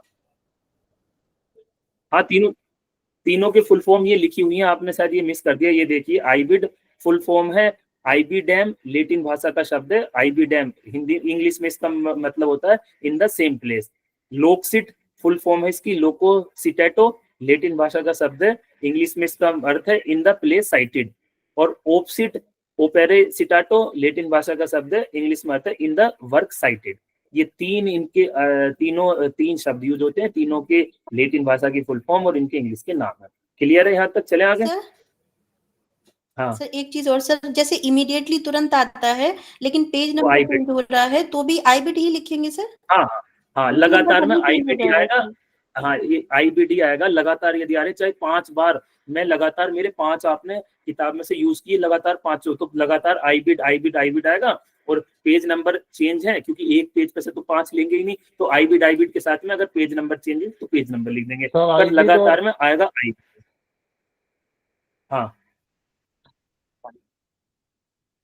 हाँ जी, बताइए क्या कह रहे हो भाई साहब? कोई महाशय भी कुछ कहना चाह रहे थे? चलिए, शायद अब नहीं पूछ रहे हैं, कुछ क्लियर हो गया होगा यहाँ। चलिए, तो बात आती है साथियों टेबल और फिगर्स की। तो टेबल फिगर्स पे भी वो यूज करते हैं, या तो चैप्टर वाइज आप नंबर डाल सकते हैं। पहले चैप्टर में 10 टेबल आई है तो 1.1, 1.2, 1.3, तो जो शुरू के अंक होते हैं ये चैप्टर को दर्शाते हैं। यदि तो चैप्टर वाइज भी डाल देते हैं, कई बार शुरू से और आखिर तक भी डाल देते हैं, तो ज्यादा अच्छी माना जाता है कि आप चैप्टर वाइज डाल दो, है ना। तो चैप्टर वाइज मैं आपको हर चैप्टर के बाद शुरू में जो कंटेंट टेबल है उसमें चैप्टर वाइज आप टेबल के नंबर आप दे देंगे उसमें। कुछ किसी का गाइड कहता है कि नहीं भाई टेबल पे शुरू से आखिर तक नंबर डालो, तो जैसे पेज पे डालते हैं आखिर तक डालते चलो, किसी पे 41, किसी पे 48, बस इनसे फिर ये नहीं पता चलेगा ये किस चैप्टर में है ना। 41 नंबर की वो फिर वो शुरू में आप जो रेफरेंस टेबल के बाद में लिखोगे वहां लिखोगे। यदि आप किसी टेबल पे चैप्टर वाइज लिखते हो और आपसे कहा जाए कि एक टेबल है जिस पर 4.10 लिखा हुआ है, इसका अर्थ बताइए क्या है, तो ये पहला जो वर्ड होता है ये चैप्टर को दर्शाता है हमेशा, पहला वर्ड। तो ये चौथे चैप्टर की 10वें नंबर की टेबल है, तो यदि आप चैप्टर वाइज डालते हैं तो वो आसानी से पहचान में जाती है। बाकी जैसे आपके गाइड पे वैसे डालने, कोई हार्ड फास्ट कोई नियम इस पे है नहीं। चलो साथियों, रेफरेंसिंग की एक स्टाइल होती है। रेफरेंसिंग की बहुत सारी एजेंसियां हैं जिन्होंने अलग अलग स्टाइल बताई हैं, जो नेक्स्ट पेज पे आने वाली हैं। भारत में और लगभग पूरी दुनिया में पीएचडी के लिए APA, अमेरिकन साइकोलॉजिकल एसोसिएशन, एक अमेरिका की एक संस्था है, उसने जो स्टाइल बताई है पूरी दुनिया लगभग इसी स्टाइल को यूज करती है। इसके अलावा जो और स्टाइल्स हैं वो विशिष्ट स्टाइल्स हैं, तो वो जो दूसरे लोग हैं, दूसरी संस्थाएं, वो उनको वैसे यूज करते हैं। तो हमारे भारत में हम रिसर्च पेपर लिखें, कोई किताब के बाद में रेफरेंसेस लिखें या पीएचडी थीसिस में लिखें, वो अमेरिकन साइकोलॉजिकल एसोसिएशन की गाइडलाइन के अनुसार लिखते हैं। तो इसने मैनुअल्स जारी किए हैं, मैनुअल्स। तो अभी जो फिलहाल मैनुअल चल रहा है वो 7वां है, 7th मैनुअल है ना। इससे पहले अभी ये हाल फिलहाल में ही आया, अभी 2-4 साल पहले ही, इससे पहले 6th मैनुअल था। तो हर बार मैनुअल में कुछ चेंज कर देते हैं, नई बात बता देते हैं कि आपको कैसे चेंज करना है ना, क्या लिखना है। तो ये है फुटनोट। बिब्लियोग्राफी का अंतर में लिख के लेकर आया हूँ, मैं बता चुका हूँ। Nitin Tyagi, research question bank, Graphy online 2024। तो फुटनोट में पूरा नाम लिखा नितिन त्यागी, बिब्लियोग्राफी में त्यागी नितिन 2024 इस तरह से लिखा, सरनेम पहले लिखा है ना। तो ये तो वो अंतर हुआ। अब आओ 6th स्टाइल और 7th स्टाइल में अंतर। इंटरव्यू में पूछे जाने वाला प्रश्न है कि 6ठी और 7वीं स्टाइल में अंतर क्या है। तो जिन्होंने आज तक नहीं सुना था वो याद रखें, APA अमेरिकन साइकोलॉजिकल एसोसिएशन, और अमेरिकन साइकोलॉजिकल एसोसिएशन ये एक संस्था है जो रेफरेंस लिखने की स्टाइल बताती है कि रेफरेंस कैसे लिखे जाते हैं। वो हमको फॉलो करने होते हैं, बिल्कुल हार्ड लाइन होते हैं, हम उनमें कुछ चेंज नहीं कर सकते, जैसे वो बता दिए गए वो वैसे जो है लिखने होते हैं। तो ये 6th स्टाइल में ऐसे लिखते थे, त्यागी, और नाम का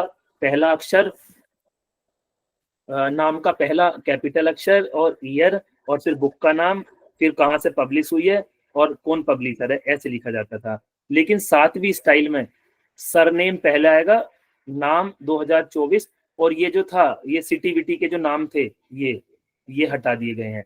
तो अगर आपसे पूछा भी जाए कि भाई 7वें और इसमें ग्राफ इसमें क्या चेंज कर दिया गया है आपने, तो ये कह सकते हो कि जो 7वां मैनुअल है उसमें ये सुझाया गया है कि आप जहां से देश का नाम, सिटी का नाम जहां से पब्लिश हुई है उसको हटा सकते हैं, रिमूव कर सकते हैं और केवल simply Tyagi N 2024 research question bank Graphy online ये लिख सकते हैं। थोड़ा शॉर्ट हो गया 7वीं स्टाइल में और सिटी का नाम निकाल दिया।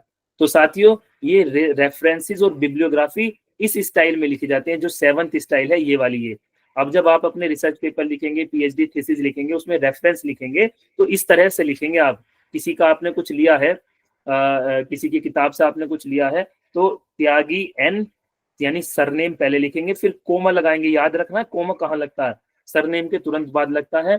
और फिर उसके बाद मेन जो नाम बॉडी होती है नाम की उसका कैपिटल अक्षर और कोमा नहीं लगता, डॉट लगता है। तो फिर उसके बाद में ये ब्रैकेट शुरू होता है जिसमें ईयर और पब्लिकेशन लिखा जाता है उसका, फिर डॉट लगता है। जहां डॉट है तो डॉट ही लगेगा, कोमा नहीं लगेगा। बस यही इसकी कलाकारी होती है।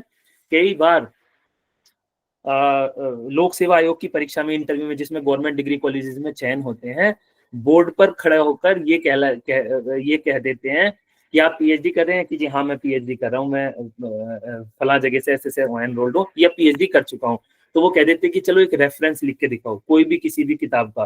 तो यदि आपने स्टाइल याद नहीं रखी, 7th स्टाइल, 6 याद रखने की जरूरत नहीं है क्योंकि 6 तो गई, ओल्ड हुई, अब उससे कोई मतलब नहीं रहा। अंतर याद रखना केवल कि 6 में सिटी का नाम होता था, वो 7th में हटा दिया गया। 7th स्टाइल में सिटी का नाम नहीं लिखते हैं। इतना सा बात याद रखनी है। लेकिन ये रट्टा मारना पड़ेगा। 7th स्टाइल में सरनेम पहले, फिर उसके बाद कोमा। तो पूरे में कोमा केवल यही आया, एक कोमा, यानी पूरे रेफरेंस में एक कोमा आएगा सरनेम के बाद। फिर सब में डॉट चलेगा, फिर कैपिटल अक्षर मेन नाम का एन डॉट 2024, फिर डॉट लग गया देखो कोष्टक के बाहर, फिर से इसके ब्रैकेट के बाहर, फिर किताब का नाम रिसर्च क्वेश्चन बैंक, फिर डॉट लग गया, और फिर पब्लिशर का नाम, फिर डॉट लग गया।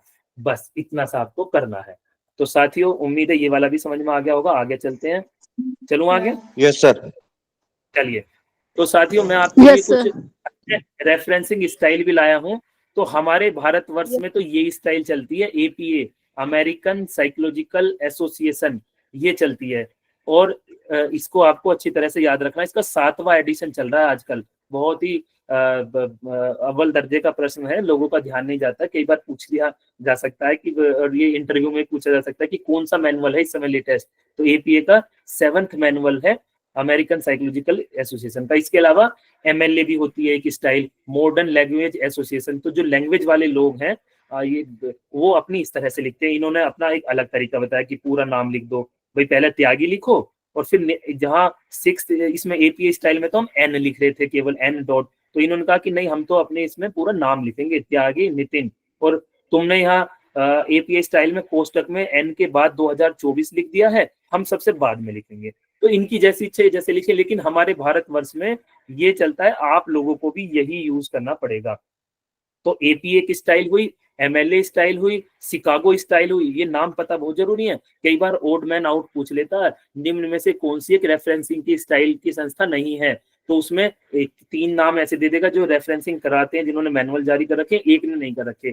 तो ये नाम भी आपको अन्य भी पता होने चाहिए। आपसे ये भी पूछा जा सकता है कि भाई एपीए में तो तुमने कर लिया, इसके अलावा चलो बताओ और कौन सी स्टाइल होती है। तो आप कहेंगे जी एक एमएलए होती है, मॉडर्न लैंग्वेज एसोसिएशन, एक शिकागो स्टाइल होती है, एक हार्वर्ड स्टाइल होती है, और इसके अलावा एक बहुत ही फेमस है एएमए, अमेरिकन मेडिकल एसोसिएशन। तो ये नाम बस केवल पता हो, इनकी और टेंशनबाजी लेने की बिल्कुल भी जरूरत नहीं है। केवल पता हो एक अच्छे रिसर्चर को, एक अच्छे शोधकर्ता को, एक अच्छे उच्च शिक्षा के विद्वान व्यक्ति को अन्य इन स्टाइल का नाम पता होना जरूरी है। इनकी रेफरेंसिंग स्टाइल याद करने की, रटने की कतई जरूरत नहीं है। इनको केवल ये नाम पता हो और अमेरिकन साइकोलॉजिकल एसोसिएशन का 7th मैनुअल और लिखने की स्टाइल पता होनी चाहिए। तो साथियों ये था आज का लेक्चर। उम्मीद है कि इससे आपको कुछ मिला होगा और आपको जो है निश्चय ही इससे कोई लाभ हुआ होगा। समय भी काफी हो चुका है, तो मैं अब मंच को करता हूँ हैंड ओवर करने से पहले बता देता हूँ कि आपने आज पूरी थीसिस, सिनॉप्सिस, उसमें डूज और डोंट्स क्या ध्यान रखना चाहिए, वेरिएबल ज्यादा नहीं रखने चाहिए, कैसे रखने चाहिए, और रेफरेंसिंग की style, ibid, loc cit, op cit, number कैसे लिखने चाहिए, कोमा कहाँ लगाना चाहिए, वो सब सीखें।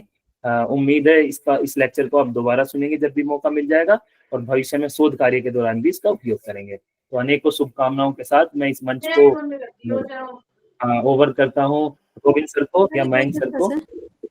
सर एक क्वेश्चन सर पीपीटी आ जाए। Yes sir. हाँ सर मुझे ये पूछना था सर, रिसर्च प्रपोजल तो हम लोग अभी पीएचडी में एडमिशन लेंगे तो वहां सबमिट होता है सर, लेकिन हाँ। सर सिनॉप्सिस कहाँ यूज होती है?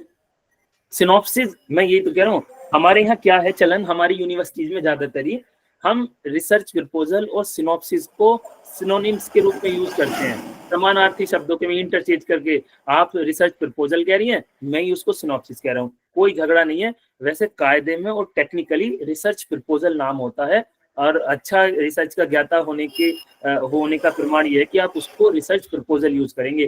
कई बार सिनॉप्सिस का अर्थ किसी शोध कार्य के सारांश से भी लगाया जाता है, तो इसीलिए हमें सिनॉप्सिस शब्द कहने से बचना चाहिए, और हमें अपनी जुबान पर ये जो है रट लेना चाहिए कि सिनॉप्सिस यूज नहीं करेंगे, हम रिसर्च प्रपोजल वर्ड यूज करेंगे। क्लियर? तो सर मतलब मैं ये पूछ रही थी, जैसे हम उसको एग्जैक्टली बोलते तो वही है, दोनों का लिखने का स्टाइल अलग है, उसको फ्यूचर में लिखा जाएगा, इसको प्रेजेंट में लिखा जाता है। इसको प्रेजेंट में लिखा जाता है सर सिनॉप्सिस को सर आपने बोला ना कि नहीं, सर रिसर्च सिनॉप्सिस प्रपोजल। और, अरे भाई काजल बहुत कंफ्यूज हो तुम। रिसर्च प्रपोजल और सिनॉप्सिस एक ही चीज है, कुछ लोग उसको सिनॉप्सिस बोल देते हैं, कुछ रिसर्च प्रपोजल बोल देते हैं। थीसिस अलग चीज होती है, थीसिस पीएचडी थीसिस रिसर्च होने के बाद में लिखी जाती है और प्रपोजल पहले लिखा जाता है। तो रिसर्च प्रपोजल और रिसर्च सिनॉप्सिस एक ही चीज है, लोग अलग अलग नाम से पुकारते हैं। मेरा ये सुझाव है कि आप इसको रिसर्च प्रपोजल ही कहें, टेक्निकली यही सही होता है। सिनॉप्सिस अच्छा वर्ड नहीं माना जाता टेक्निकली, ये है बात। और दोनों फ्यूचर टेंस नहीं है भाई, सिनॉप्सिस अलग थोड़ी है, रिसर्च प्रपोजल सिनॉप्सिस लो मैंने एक ही जगह बांध दी, लो अब दोनों फ्यूचर टेंस में लिखी जाएंगी, एक ही चीज है, ठीक है। और थीसिस पास्ट में लिखी जाती है। जी सर, थैंक यू सर। हाँ, तुम्हें कंफ्यूजन हुआ था कुछ उसमें। चलिए, अपर्णा लिख रही है all topics are clear. Thank you sir, thank you Aparna. किसी और का कोई प्रश्न है क्या? हाँ सर पास्ट में लिखा जाता है या प्रेजेंट में?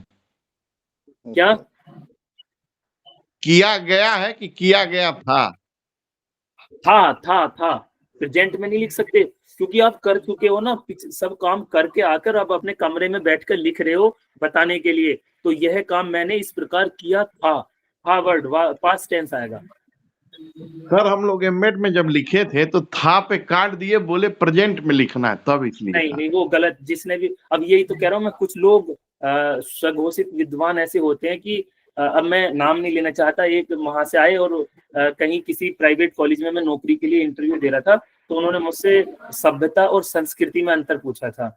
तो सभ्यता और संस्कृति का मैंने बहुत अच्छा उन्हें अंतर बताया, लेकिन उन्होंने कहा ये तुमने गलत बताया, और सभ्यता तो जो है हमें वो प्राप्त होती है अपनी एंसेस्टर्स से, अपने पूर्वजों से प्राप्त होती है, और संस्कृति को हम बनाते हैं, ऐसा उन्होंने कहा, जबकि बिल्कुल गलत कहा। और वो प्राचार्य रहे लगभग 15 साल किसी कॉलेज के, एजुकेशन के जाने माने नाम है, 4 किताब लिखी हैं। मैंने उनसे बहस नहीं की, बस मैंने उनसे कहा कि ठीक है सर, मैं आप जो बता रहे हैं मैं उसे एक बार जाके पढ़ लूंगा, लेकिन मैंने यही पढ़ा था तो मैंने आपको यही बताया। तो बहुत लोग आते हैं ऐसे जो गलत बात करके चले जाते हैं। मेरे एक मित्र हैं, हिंदू कॉलेज मुरादाबाद में कार्यरत हैं, उनका जो रिसर्च का टाइटल था वो मैंने और उन्होंने अपने डिस्कशन से तैयार किया था।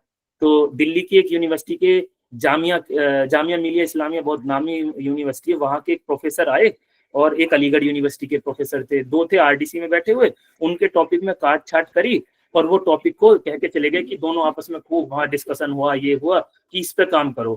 अब वो तो दोनों कहकर चले गए, वो टॉपिक मेरे सामने लेके आया, मैंने उसे देखते कह दिया कि ये दोनों लोग तुम्हारे टॉपिक को बिगाड़ गए हैं, इस पे पीएचडी हो ही नहीं सकती। फिर वही हुआ, वो उसने कैंपस से पीएचडी करी सीसीएस यूनिवर्सिटी से, वो गाइड के पास गया, उसने कहा कि सर मेरा एक दोस्त कह रहा है और मुझे भी लग रहा है कि ये तो टॉपिक वो गलत कर गए हैं और अब मैं इस पे शोध कैसे करूंगा। उनकी कुछ समझ में नहीं आया, रिसर्च गाइड की उन्होंने दूसरे सीनियर प्रोफेसर से डिस्कस किया कि ये आरडीसी में जामिया वाले और अलीगढ़ वाले इसके टॉपिक को चेंज कर गए हैं, तो ये कर गए। फिर उन्होंने जब आपस में डिस्कस कहा कि उन्होंने कहा कि ये बच्चे सही कह रहे हैं और ये तो टॉपिक वो खराब कर गए, अब इस पे रिसर्च नहीं हो सकता। वो टॉपिक दोबारा आरडीसी में गया, 1 साल बाद इंतजार करना पड़ा और वही टॉपिक करना पड़ा जो हम लोगों ने तैयार किया था।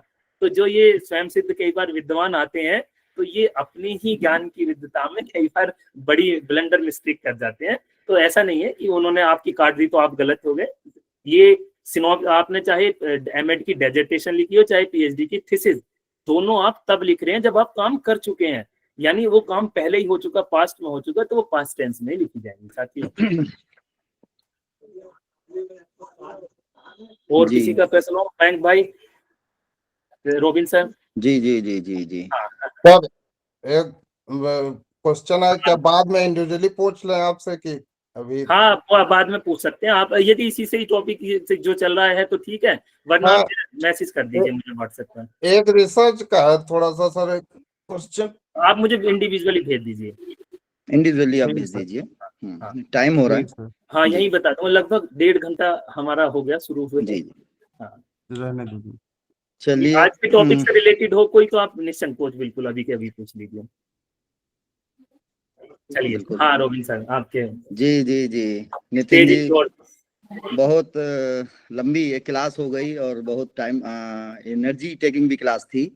और जैसा कि आपने शुरू में भी कहा था, और मैं पूरी क्लास में बना भी रहा, और मैंने भी खुद बहुत सारी चीजें आज पहली बार सीखी हैं। मुझे कोई और संदेह नहीं है, और मुझे कोई शर्म नहीं है बोलने में यहाँ मंच पर कि हाँ, बहुत सारी छोटी छोटी सी चीजें जो हम जाने अनजाने इग्नोर कर जाते हैं, और इस तरह की चीजें वास्तव में क्लियर नहीं होती, बड़े कंफ्यूजन होते हैं। जैसे कि बहुत सारे रेफरेंसिंग स्टाइल्स हैं, साइटेशंस हैं, है ना। तो इस तरह की क्लास हमें कहीं किताबों में नहीं मिलती।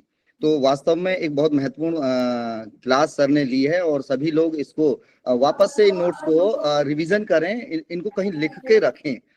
जिस तरह से सिनॉप्सिस पे, रिसर्च प्रपोजल पे और आपके थीसिस पे भी सर ने बात की, और उसके पूरा जो उसके पार्ट्स हैं, और किस तरह से कहाँ एक छोटी माइन्यूट मिस्टेक रिसर्चर से हो जाती है। रिसर्चर अपने समय, शक्ति, धन सब लगाता है, लेकिन वास्तव में कुछ चांसेस होते हैं मिस्टेक होने के।